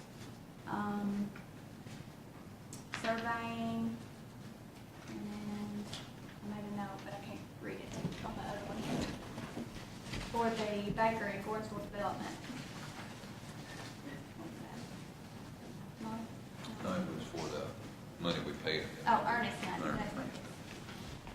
In the 58-900, that other $1,000 amount coming in is the rest of that 3-star grant I mentioned earlier. And that's going in to help purchase food for Kids Central. Any questions on Resolution 1? And we're gonna ask for all this big group together, so don't let me throw out a motion. Hold on just a minute. Go ahead. Resolution 2 is a budget amendment for the General Purpose School Fund 141. Norma, am I correct that that is additional money? Yes, from the state of the grant to be used for Read to Be Ready funding. Anybody have any questions on that? Resolution 3 is on page 103 and 104. This is budget amendments for the highway fund. And I gave you a handout with a fund balance report for the highway to show you that, because there are several different fund balance decreases in this amendment that's being requested. And originally, back when the budget was passed, we had estimated an ending fund balance for them of approximately $143,000. When the audit came in, they actually ended the year with $270,450. Which was good news, because in a review of their budget, due to them paying out some comp and vacation time that was above caps, they needed to get that paid out, and then he hired 4 additional employees. That is the reason for the fund balance decreases that you're seeing that's going into salaries. We reviewed those amounts, and those changes needed to be made. So that is on page 103, you have $15,703 and $147,117.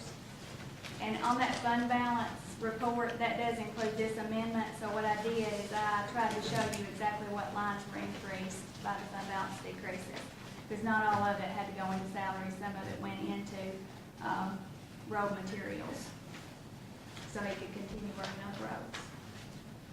On page 104, there's the $22,000 amount for the note that was issued for the loader.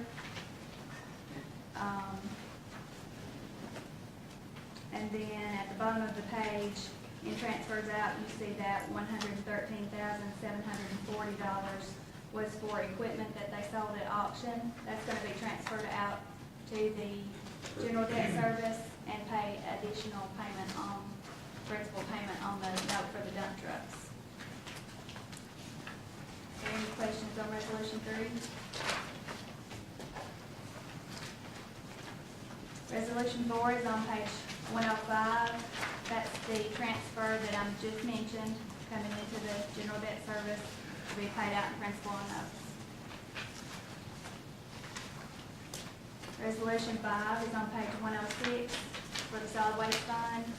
All of their amendments are being requested to work within their budget, except for one fund balance decrease in the amount of $17,361 being requested to purchase a warranty on a dozer at the landfill.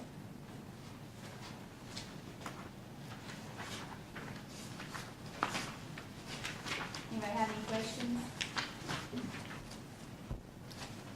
No questions. I'd like for group items number 36 through 40, which are all resolutions be approved. I'd like to group those all together, be voted on at the same time. Anybody want any of those pulled out and voted on separately? If not, they are before you. What's the will of the commission? Motion to approve. Motion by Matthew Inyard, second by Carolyn Bowles, for resolution 1, 2, 3, 4, and 5. Anyone want to speak to the motion? If not, roll call, please. Billy Halliburton, Yes.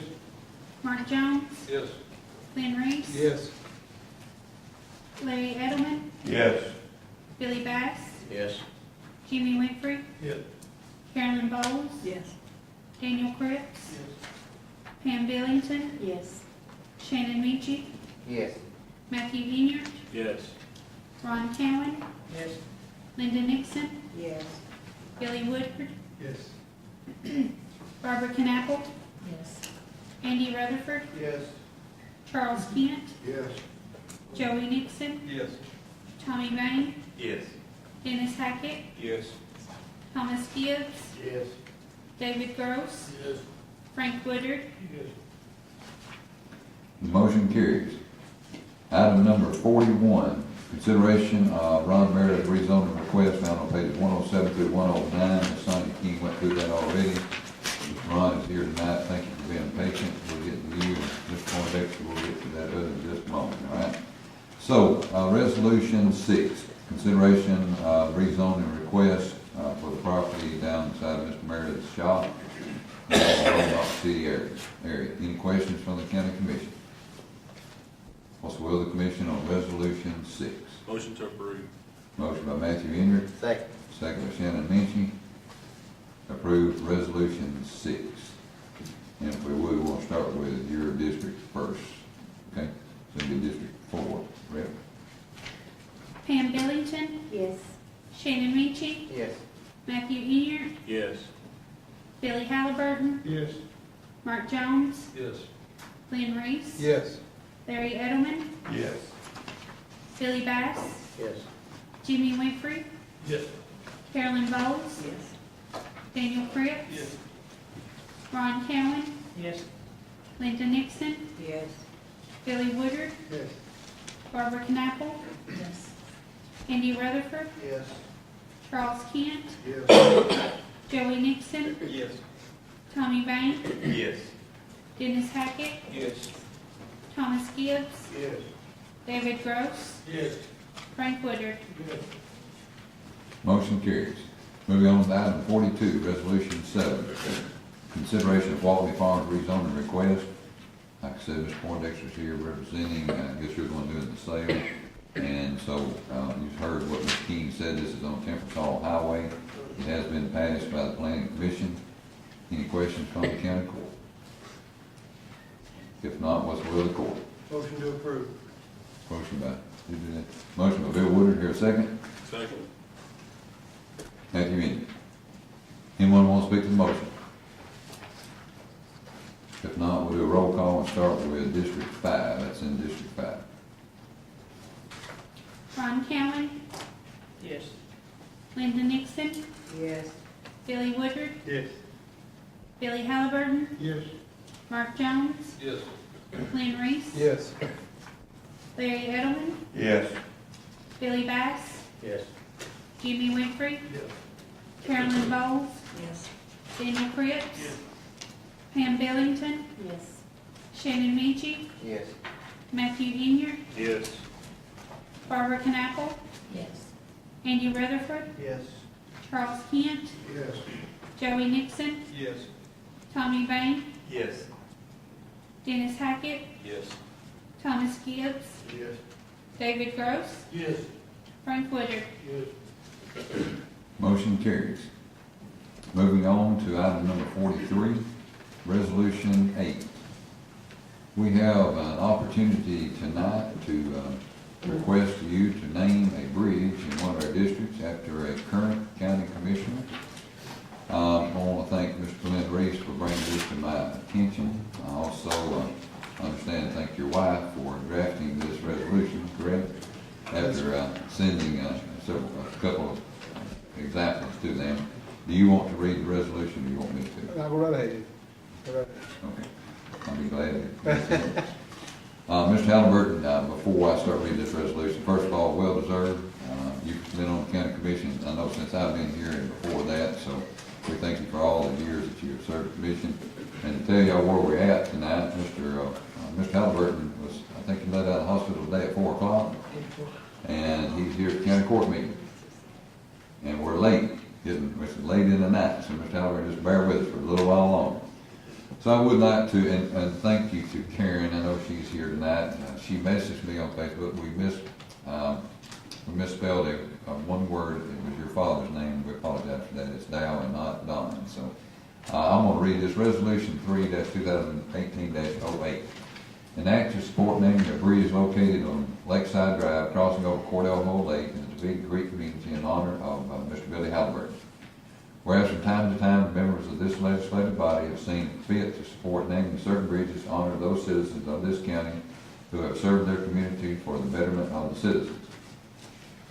And whereas Mr. Billy Halliburton was born and raised in Smith County on December 18, 1940, he is the son of Dow, Eugene, and Nancy Ellen Franklin Halliburton. He went to the Buffalo School, located in the Buffalo community in the northern part of Smith County until it closed. And he attended school in Carthage and graduated in 1959. Whereas Billy went to work in Nashville after graduation and worked for a while before enlisting in the military. He was in the Airborne 503 Infantry Combat Team. He was a paratrooper stationed in Okinawa, Japan, and honorably discharged in 1962 after proudly serving his country. Whereas Billy met Karen Jones from Macon County, Tennessee, where they dated for 2 years. They were then united in marriage on June 26, 1964. They have 3 daughters, Melissa, Renee, and Kristen. They have been married for a total of 54 years and have always lived in the Defeated Creek community. He lives and breathes Defeated.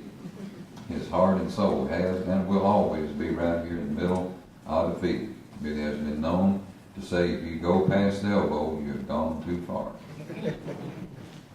Whereas Defeated Creek has always been a special little community to Billy and his family. He worked with his dad in construction until his dad's retirement, and then Billy and his brother Roy started working together as Halliburton Brothers Construction. They have built houses and barns all over Smith County and surrounding counties until they both retired. Whereas for the past 24 years, Billy has served as the Smith County Commissioner for District 1. After Mr. Clifton Nixon retired, he has served as Chairman of the Road and Bridges Committee for several years, Budget and Finance, Tax Release, Agriculture Center Committee, Land Use Regulation, and Courthouse and Jail Committees. After serving his county and his community for these past 24 years, he will be retiring after this term. Whereas Billy is a member of the Montrose Church of Christ, where he serves as a deacon, he is devoted to his church family and his community of Defeated Creek. Whereas in honor of his service to Smith County, we feel the need to name the bridge located on Lakeside Drive in Smith County, Tennessee, which is unnamed, and it would be appropriate to name the bridge in honor of Mr. Billy Halliburton as Billy Halliburton Bridge. Be it approved and adopted by the legislative body of Smith County, Tennessee, that they would support that this bridge should be named and hereafter known as the Billy Halliburton Bridge. This 12th day of March 2018. God bless you. County Commission has heard the request that is before you. What's the will of the Commission on naming this bridge after Mr. Halliburton? Over. Who did that? Mark.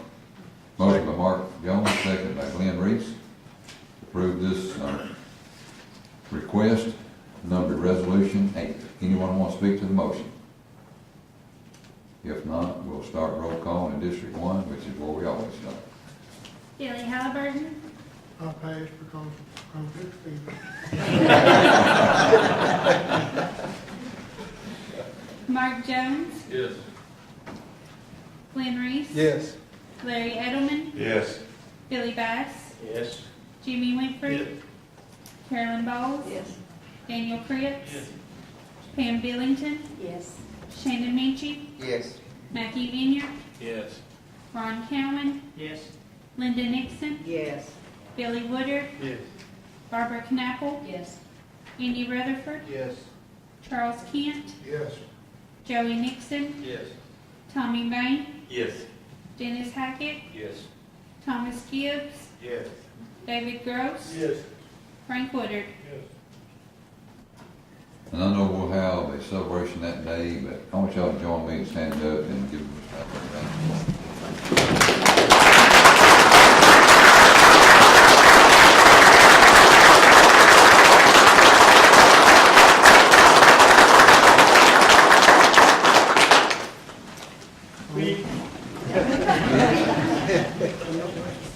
Too late for speech, isn't You don't have any wisdom to give the new ones?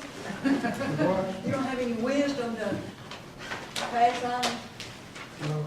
Mr. Lynn, you got anything you'd like to add? I'd like to get with Miss Karen, because there's some conflicting dates there that she's not gonna be able, the family's not gonna be able to be there, so be sure if you schedule a date to do this bridge ceremony to get with her. Yeah, we'll work all that out, because we'll make it flexible to your all's schedule, okay?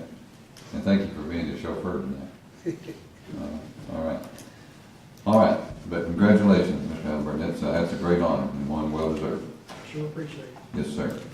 Item number 44, Resolution 9, asking for approval of appointment of Mr. Danny Bass and Terry Gibbons as Cole County coroners, and Dustin Dillahay, Brandon McGowan, and Matthew White as deputy coroner, medical death investigators.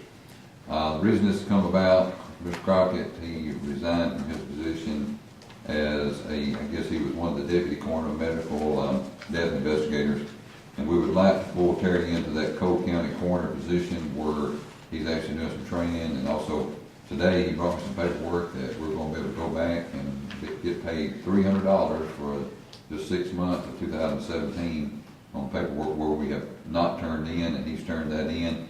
We'll get a check back from the state of Tennessee. According to what he was telling me, the medical examiner's office in the state of Tennessee, they don't get that information among each other, so it comes from us, and then they put that into statistical data, and it helps out in that, so they pay us for that. So Terry, thanks for doing that. So asking approval on Resolution 9. What's the will of the commission? Motion to approve. Motion Thomas Gibbs, second. David Gross. Anyone want to speak to the motion? If not, all in favor say aye. Aye. Any opposed? Motion carries. Item number 45, Resolution 10, found on page 119. And I'm not going to read the resolution, but it's pretty simple in the description on the agenda. Requesting for the approval of the State of Tennessee Department of Transportation to widen 3 lanes to 5 lanes, 1.24 miles of State Route 53 from State Route 141 to JMZ Drive, which will be up here at Cornerstone, Citizens Bank area, all the way to JMZ Drive. Hoping to widen that section out from under the interstate there to help with that traffic flow. I do know that Terry Lynn Weaver was the one, Representative Weaver was the one that brought this to our attention. I've asked all of you to sign letters, which you did, but this is a final resolution where we send to the state for our total approval. What's the will of the commission? Motion to approve. Motion, Bill Woodard, here a second. I heard Linda Nixon, but I heard somebody else. Dennis? I'm going to give it to him then. Sorry. Motion by Bill Woodard, second by Dennis Hackett to approve Resolution 10. Anyone want to speak to the motion? If not, all in favor say aye. Aye. Any opposed? Motion carries unanimously. I need to be on record that I abstained due to conflict for that one, please. Okay. Why don't we do this? We'll do a roll call right quick. That way you can do it officially. All right, go ahead, roll call. Billy Halliburton. Yes. Mark Jones. Yes. Glenn Reese. Yes. Larry Edelman. Yes. Billy Bass. Yes. Jimmy Winfrey. Yes. Carolyn Bowles. Yes. Daniel Fritz. Yes. Pam Billington. Yes. Shannon Minchie. Yes. Ron Cowan. Yes. Linda Nixon. Yes. Billy Woodard. Yes. Barbara Knappel. Yes. Andy Rutherford. Yes. Charles Kent. Yes. Joey Nixon. Yes. Tommy Vane. Yes. Dennis Hackett. Yes. Thomas Gibbs. Yes. David Gross. Yes. Frank Woodard. Yes. Thank you. Sorry about that. I started the roll call anyway, so that helped me. Thank you. All right, moving on to item number 46. We'll get that resolution to the state tomorrow. Item number 46, Resolution 11, authorizing an application for certificate of public purpose and necessity for expansion of Smith County Industrial Park, better known on the resolution as Smith County Interstate Industrial Park. This is the one that this has been a long time coming, and we're getting there. Just bear with me. Mr. Pat Geho has been working on the certificate of public purpose and necessity since the 1st of December. This is the final piece of paper that goes into a 5-inch binder. It's 800 and some odd pages in length. And we're gonna pick those up in Murfreesboro in the morning. If you pass this, which I hope and pray that you do, I'm going to go back to the office tonight, sign it, scan it, send it to Pat. He's gonna put this in those documents, and I've got a maintenance guy gonna pick them up tomorrow in Murfreesboro and take them to Tennessee Towers tomorrow in Nashville. And this certificate of public purpose and necessity, all these documentations, all the research, soil borings, environmental, appraisal surveys, all this stuff goes into that big thick document. And the state of Tennessee looks at it and they tell us whether we can or whether we cannot purchase this property. The certificate of public purpose and necessity, it come in very good, so there's probably no doubt that they will approve it and go through the process. 30 to 60 days is their time frame of reviewing this. Our scheduled time of closing on this property would be by June the 30th of 2018. So time is of essence here. We're working with USDA Rural Development on the loan that y'all approved for us to do that. There will be some more documentation coming in May on it. I went and made my presentation to the state board the other day where we applied for a site development grant, which was $1 million grant. I'm doing 2 pad-ready sites, one of them 150,000 square feet, the other one 200,000 square feet. I thought there was going to be 6 or 7 people there. And when we walked in, it was a classroom set up of about 20 or 30 people, and I was quite nervous. But I had a lot of people praying for me, and I appreciate that. And it really went well. One thing that y'all need to I want to make you aware of, when I was giving my presentation, I was supposed to say the state of Tennessee is in dire need of rail site properties, which across the road from this, there is a piece of property that is rail site available. But in my infinite wisdom, I said the state of Smith County is looking for rail site property. So I told them that I was trying to take over the state of Tennessee, and that broke the ice a little bit, so it helped me with my presentation. Maybe they won't forget that, and we should hear word of that by April on our $1 million grant, and there will be some match according to that, but that'll be coming forward. So it really went well. But asking for approval of Resolution 11, but there is a correction. 2 places. I corrected it on the title in the first paragraph, but I did not correct it on the second, and the second from the last. It needed to say the Smith County Interstate Industrial Park, not the expansion of our existing industrial park. What's the will of the commission on Resolution 11? Motion to approve. Charles Kent. Who did it over here? Motion by Charles Kent, second by Matthew Henry. Anyone want to speak to the motion? If not, I probably do need to give a roll call, but I have to turn that in. Billy Halliburton, Yes. Mark Jones, Yes. Glenn Reese, Yes. Larry Edelman, Yes. Billy Bass, Yes. Jimmy Winfrey, Yes. Carolyn Bowles, Yes. Daniel Cripps, Pam Billington, Yes. Shannon Minchie, Yes. Matthew Inyard, Yes. Ron Cowan, Yes. Linda Nixon, Yes. Billy Woodard, Yes. Barbara Knappel, Yes. Andy Rutherford, Yes. Charles Kent, Yes. Joey Nixon, Yes. Tommy Bank, Yes. Dennis Hackett, Yes. Thomas Gibbs, Yes. David Gross, Yes. and Frank Woodard. Motion carries. Item number 47, Resolution 12, requesting for approval of these listed items on pages 122 through 125 to be declared surplus items and be sold at public auction. These are all in the Turner Building gym, so I hope y'all approve this. We need the room. What's the will of the commission on Resolution 12? Motion to approve. Motion Dennis Hackett. Second. Who did that? Glenn. Second by Glenn Reese. Anyone want to speak to the motion? I have a question, actually. Yes, sir. The computers in the printer / copier, they have hard drives. Are those being destroyed? They are pulled out and drilled through and destroyed. What I wanted to hear. Yes, sir. Thank you. Anybody else got a question on the motion? If not, all in favor say aye. Aye. Any opposed? Motion carries. Will there be public notice? Yes, ma'am. We'll set an auction date and try to make it where everybody can, because we have a lot of stuff to sell.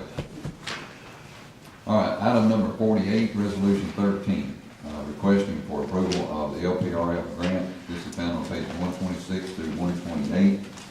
I'll explain part of this. I will tell you, Miss Virginia Solomini is here for the Upper Cumberland Development District. She's also a resident here in Smith County.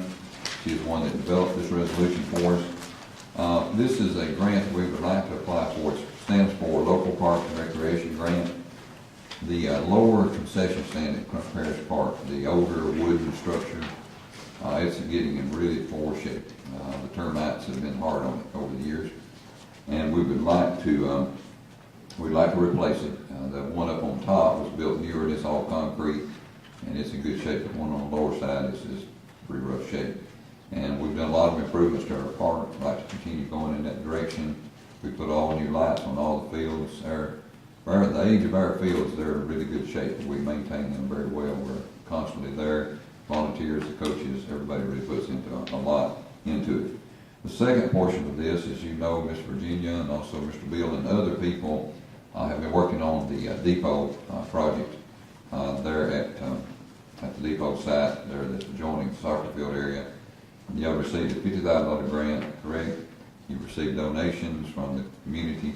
I'd like to apply for this portion to cover a part of those expenses. And the last portion of this would be, we're going to try to expand our playground to be a special needs portion of the playground. We already have some funds that are there available for us to purchase some swings and just and some other equipment, but we're going to need some help on putting the matting down. It's actually a 4-in matting where wheelchairs can roll on it, and it would be available for our special needs children. And they can actually, there'll be a sidewalk that's accessible through this side, and it will benefit not only that portion, but the sidewalk will go all the way to the shelters. It'll be on that side. So asking, this is a 50-50 grant, so by approving this, you are committing to this much money. You're looking at a match portion of 140 and a grant portion of 140. And this will be, it won't be paid in this year's budget. It would be considered paid for in our 2018-19 budget. Questions? Mr. Gross, David Gross?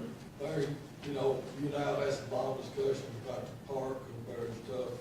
Could we take like $500 out of that and offer a reward for information leading to the vandalism over there? Because, you know, we've got ongoing problems constantly over there. Well, I can tell you this, David, you couldn't take any of this grant money and do that. We could take, I'm sure, funds from the Funeral Fund and offer something like that.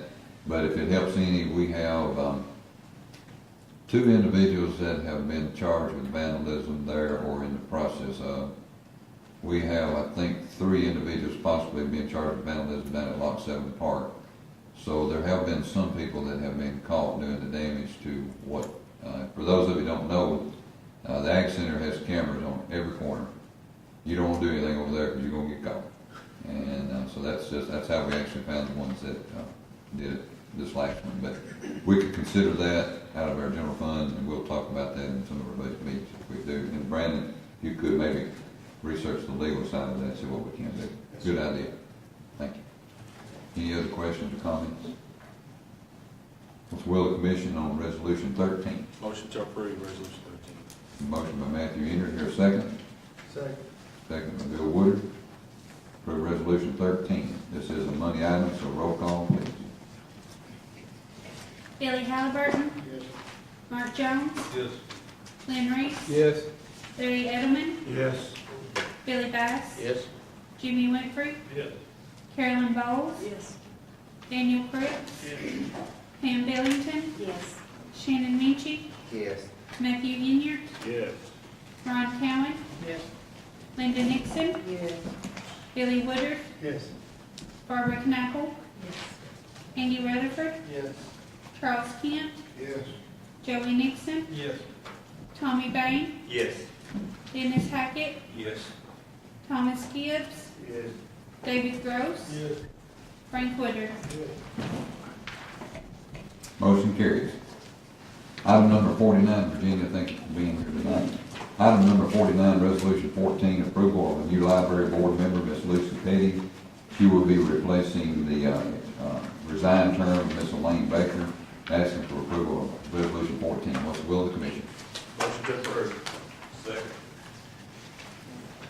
Okay, let's see. Did I get a motion over there first? Tom Salmon, did you do that? Yes. Okay, motion by Tom Salmon, give second by Matthew Indy. All right.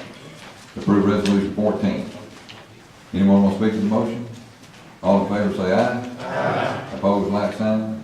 Motion carries. Item number 50, which is the handout that you have.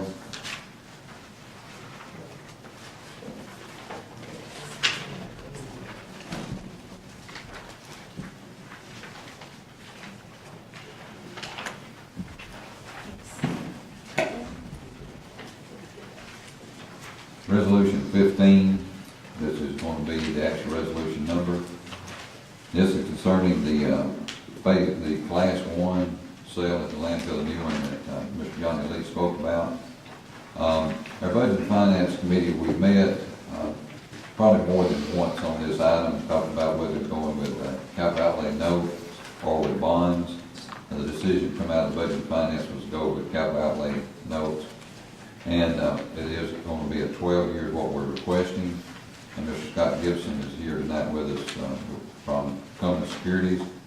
Cummins Securities is the group that actually worked with us on the education debt, refinancing the education debt. And I've talked to y'all many times about that. It saved us about $1 million in that process. Also, they refunded the bonds on the jail from that. And probably saved us anywhere from $800,000 to $900,000 on it. And what reason that Mr. Gibson's here, he'll explain all this to you tonight, but they would be our, I guess, consultant in this and bidding the notes to get a better rate, and their fee, we would end up being able to, their prediction is their fee would be saved, we'd save a lot more than that over time. That's the reason he's here tonight, and I'll let him go over the handout that he has given. All right, Mr. Scott. Thank you, Mr. Mayor. You have a resolution on your agenda which will approve capital outlay note that for the landfill. It is a Bass, Berry and Sims, which worked with us on the refinancings, drafted this note. Once, if you do adopt it tonight, we will submit it to the state for their approval at the end of this week, and then we will get that approval back. We'll be ready to go. There's also, as part of your handout, this preliminary funding analysis. It outlines the preliminary where we think kind of where the market is today. If you want to flip through it, on page 1 it shows the landfill debt, which y'all discussed earlier. There's a chart of that on page 2. That is as of the June 30, 2017 audit, for which you paid some of those notes off. And then on page 3 would be the 12-year note with the estimated rates of where we think the market is today. If you look at the very basically a internet site that the national firms and the regional firms bid, and they submit all their stuff over the internet. So we'll see ultimately what that final bid is. Hopefully we'll be in that, like I said, that 2.75% range. There's a graph on the next page of that chart on page 4. In yellow, it highlights the new debt service payments.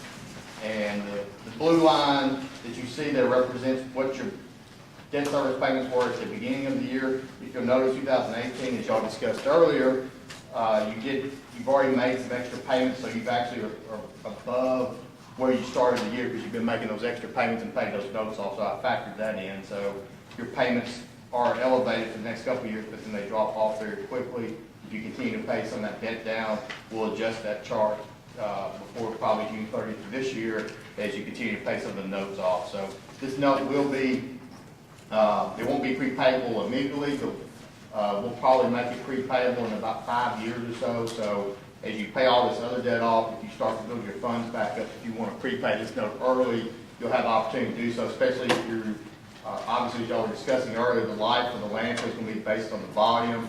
So if volume is slower and it's going to last longer, you don't necessarily have to prepay the note, but if volume is accelerated and you're generating more revenue from tipping fees, you're probably building up some fund balance and you can prepay the note off early. Does that make sense? So, and then on the last page, on page 5, just as a quick overview, is the estimated fees and expenses. Some of you may be interested. Estimated cost of issuance, $44,975. That covers our fee, all the electronic fees, distribution of preliminary official statement. It covers, we're going to get a rating from S&P and also the lawyer's fee. So we built all that into that number there. So that should be a very close number to where we end up. And the underwriter's discount there, $20,000, is the estimated profit margin, which is probably on the high side for the bidders that are submitting the bid. So unlike local banks, they typically bid an interest rate without any built-in fees, whereas the national firms, they submit typically lower rates, but they have some fees built in on top. So we will calculate both of those bids both ways, and that true interest cost number I mentioned, it actually figures out the profit margin or the underwriter's discount and the interest rate. So we will look at both factors when we decide who the winning bidder is. So I will tell you, I think we just took some bids from some local, not local banks in Smith County, but some capital outlay notes that were 6 years for a different client, and that I had sent it up to over 30 banks and my lowest bid came back was a little over 3%.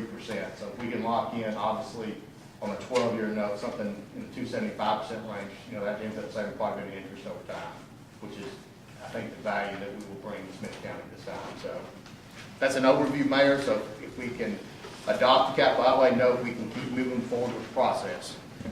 If y'all recall, out of the budget and finance meetings, we had a local bank representative there, and we asked him later on how long that they would be able to guarantee that or lock that rate. It was only 6 years, all right?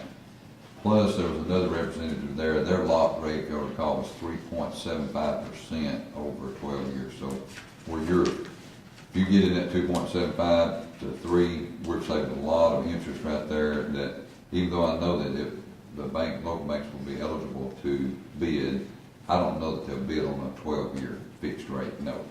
There's a lot of truth to that. That's a long time for most institutions, which is why the bigger, it's really not the bigger firms, but the firms that the Raymond James of the world, or the FTN Financial, which is the division of First Tennessee Bank, but it's their bond division, or the Goldman Sachs, you might have heard, or Merrill Lynch's of the world. They're the buyers of this type of paper because they are basically turning around and selling to individuals or funds or whatever, and that's how you get the lower rates. But you got to go through a much more paperwork intensive process to get to that versus just going to the local bank that you pick it up in lower interest rates. And the decision at the Budget and Finance Committee, those members that are present here tonight, the decision made was go with capital outlay versus bond issue. Bond issue was going to be more expensive, more time consuming, those kind of things. So that's why I asked them to work on this for us. And the original cost, estimated cost on this sale was somewhere around $3.5 million. But due to the fact that we've excavated a lot of dirt out of this sale that's going in, that's going to save us a tremendous amount of money. They had estimated that figure around $2.6 million, and then we went ahead and went to 2.8. One thing I did not factor into that, and I told John Boy and them, the force main, those that are on the solid waste committee, the force main going to the sewer from the landfill over to the sewer system, that was an expense of about $377,000. We're hoping we'll get a good enough bid and all fit at 2.8. If it doesn't, we'll pay that remaining portion out of the fund balance. So this is all we're asking for, the county commission to give us authorization to borrow. Questions from the county commission? Joey, Budget and Finance Chairman, you got anything you'd like to add? Jimmy, you're the solid waste chairman, you got anything you'd like to add? Okay. Good or bad, sir? Both of these approved by the committee? Yes, sir. What was approved was the amount and the capital outlay notes. Now, this format, no, this is what's before you tonight. But the amount and the capital outlay versus the bond issue, which I know I did a bad job explaining the difference between those, but normally, as I explained later, normally your bond issues are a longer period of time, and that's the reason we went with the capital outlay. Other questions? And this is already in your budget. We're just asking for a note to be approved where we can move on to this sale. And without a new sale, 6 months we're going to be out of space. Well, November, December, we're going to be out of space. Pretty close. All right. All right. Mayor, the price of this sale is real competitive with the price of the last sale we did. It is. I mean, it's unbelievable that we get this like this. Yes, sir. I agree. We saved quite a bit on engineering fees if you'll look at the figures. Yes, sir. All right. What's the will of the commission on resolution 15?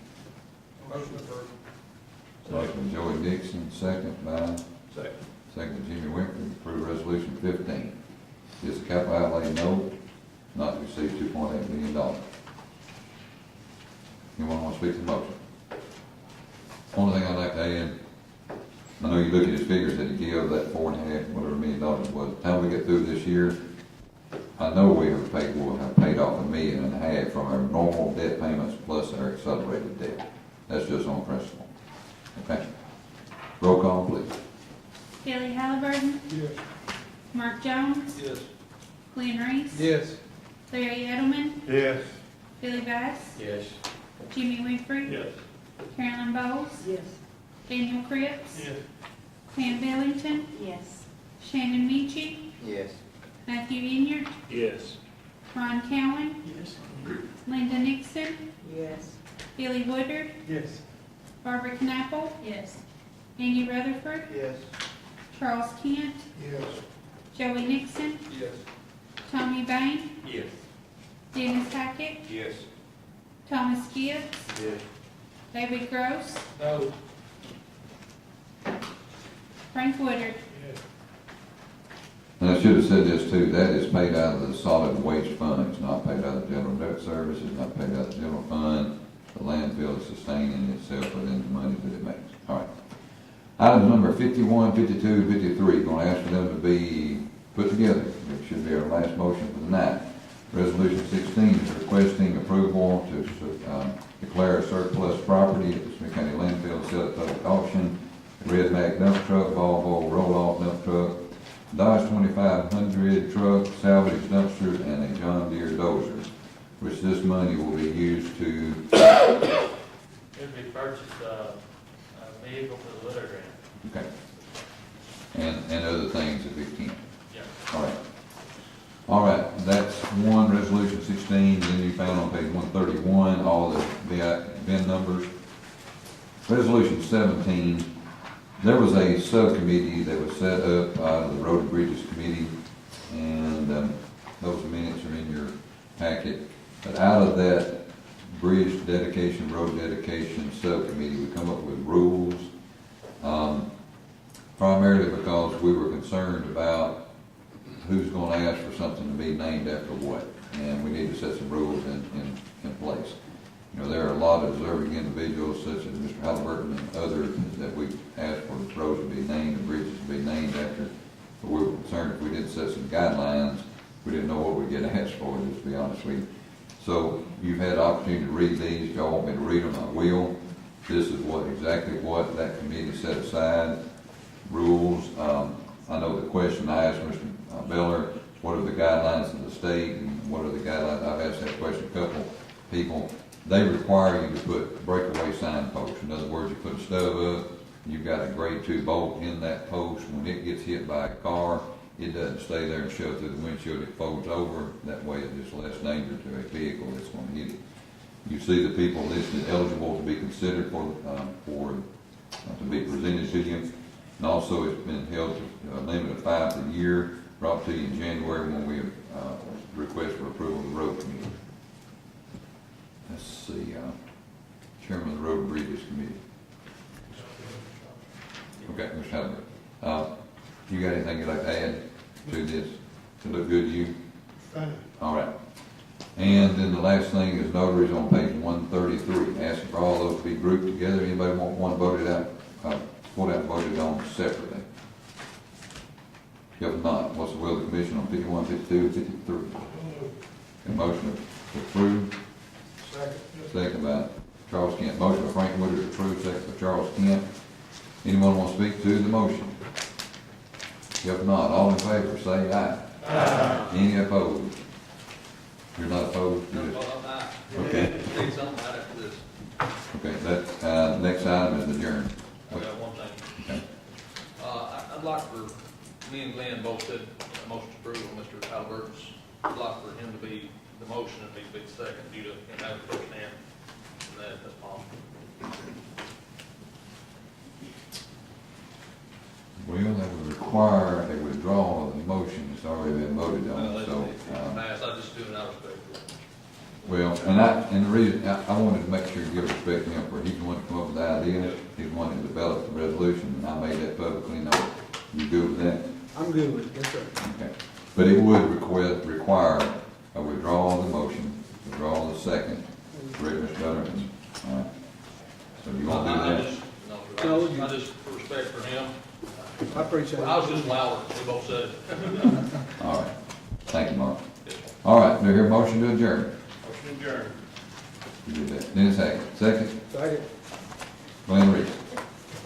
All in favor, say aye. This video has been brought to you by these fine sponsors: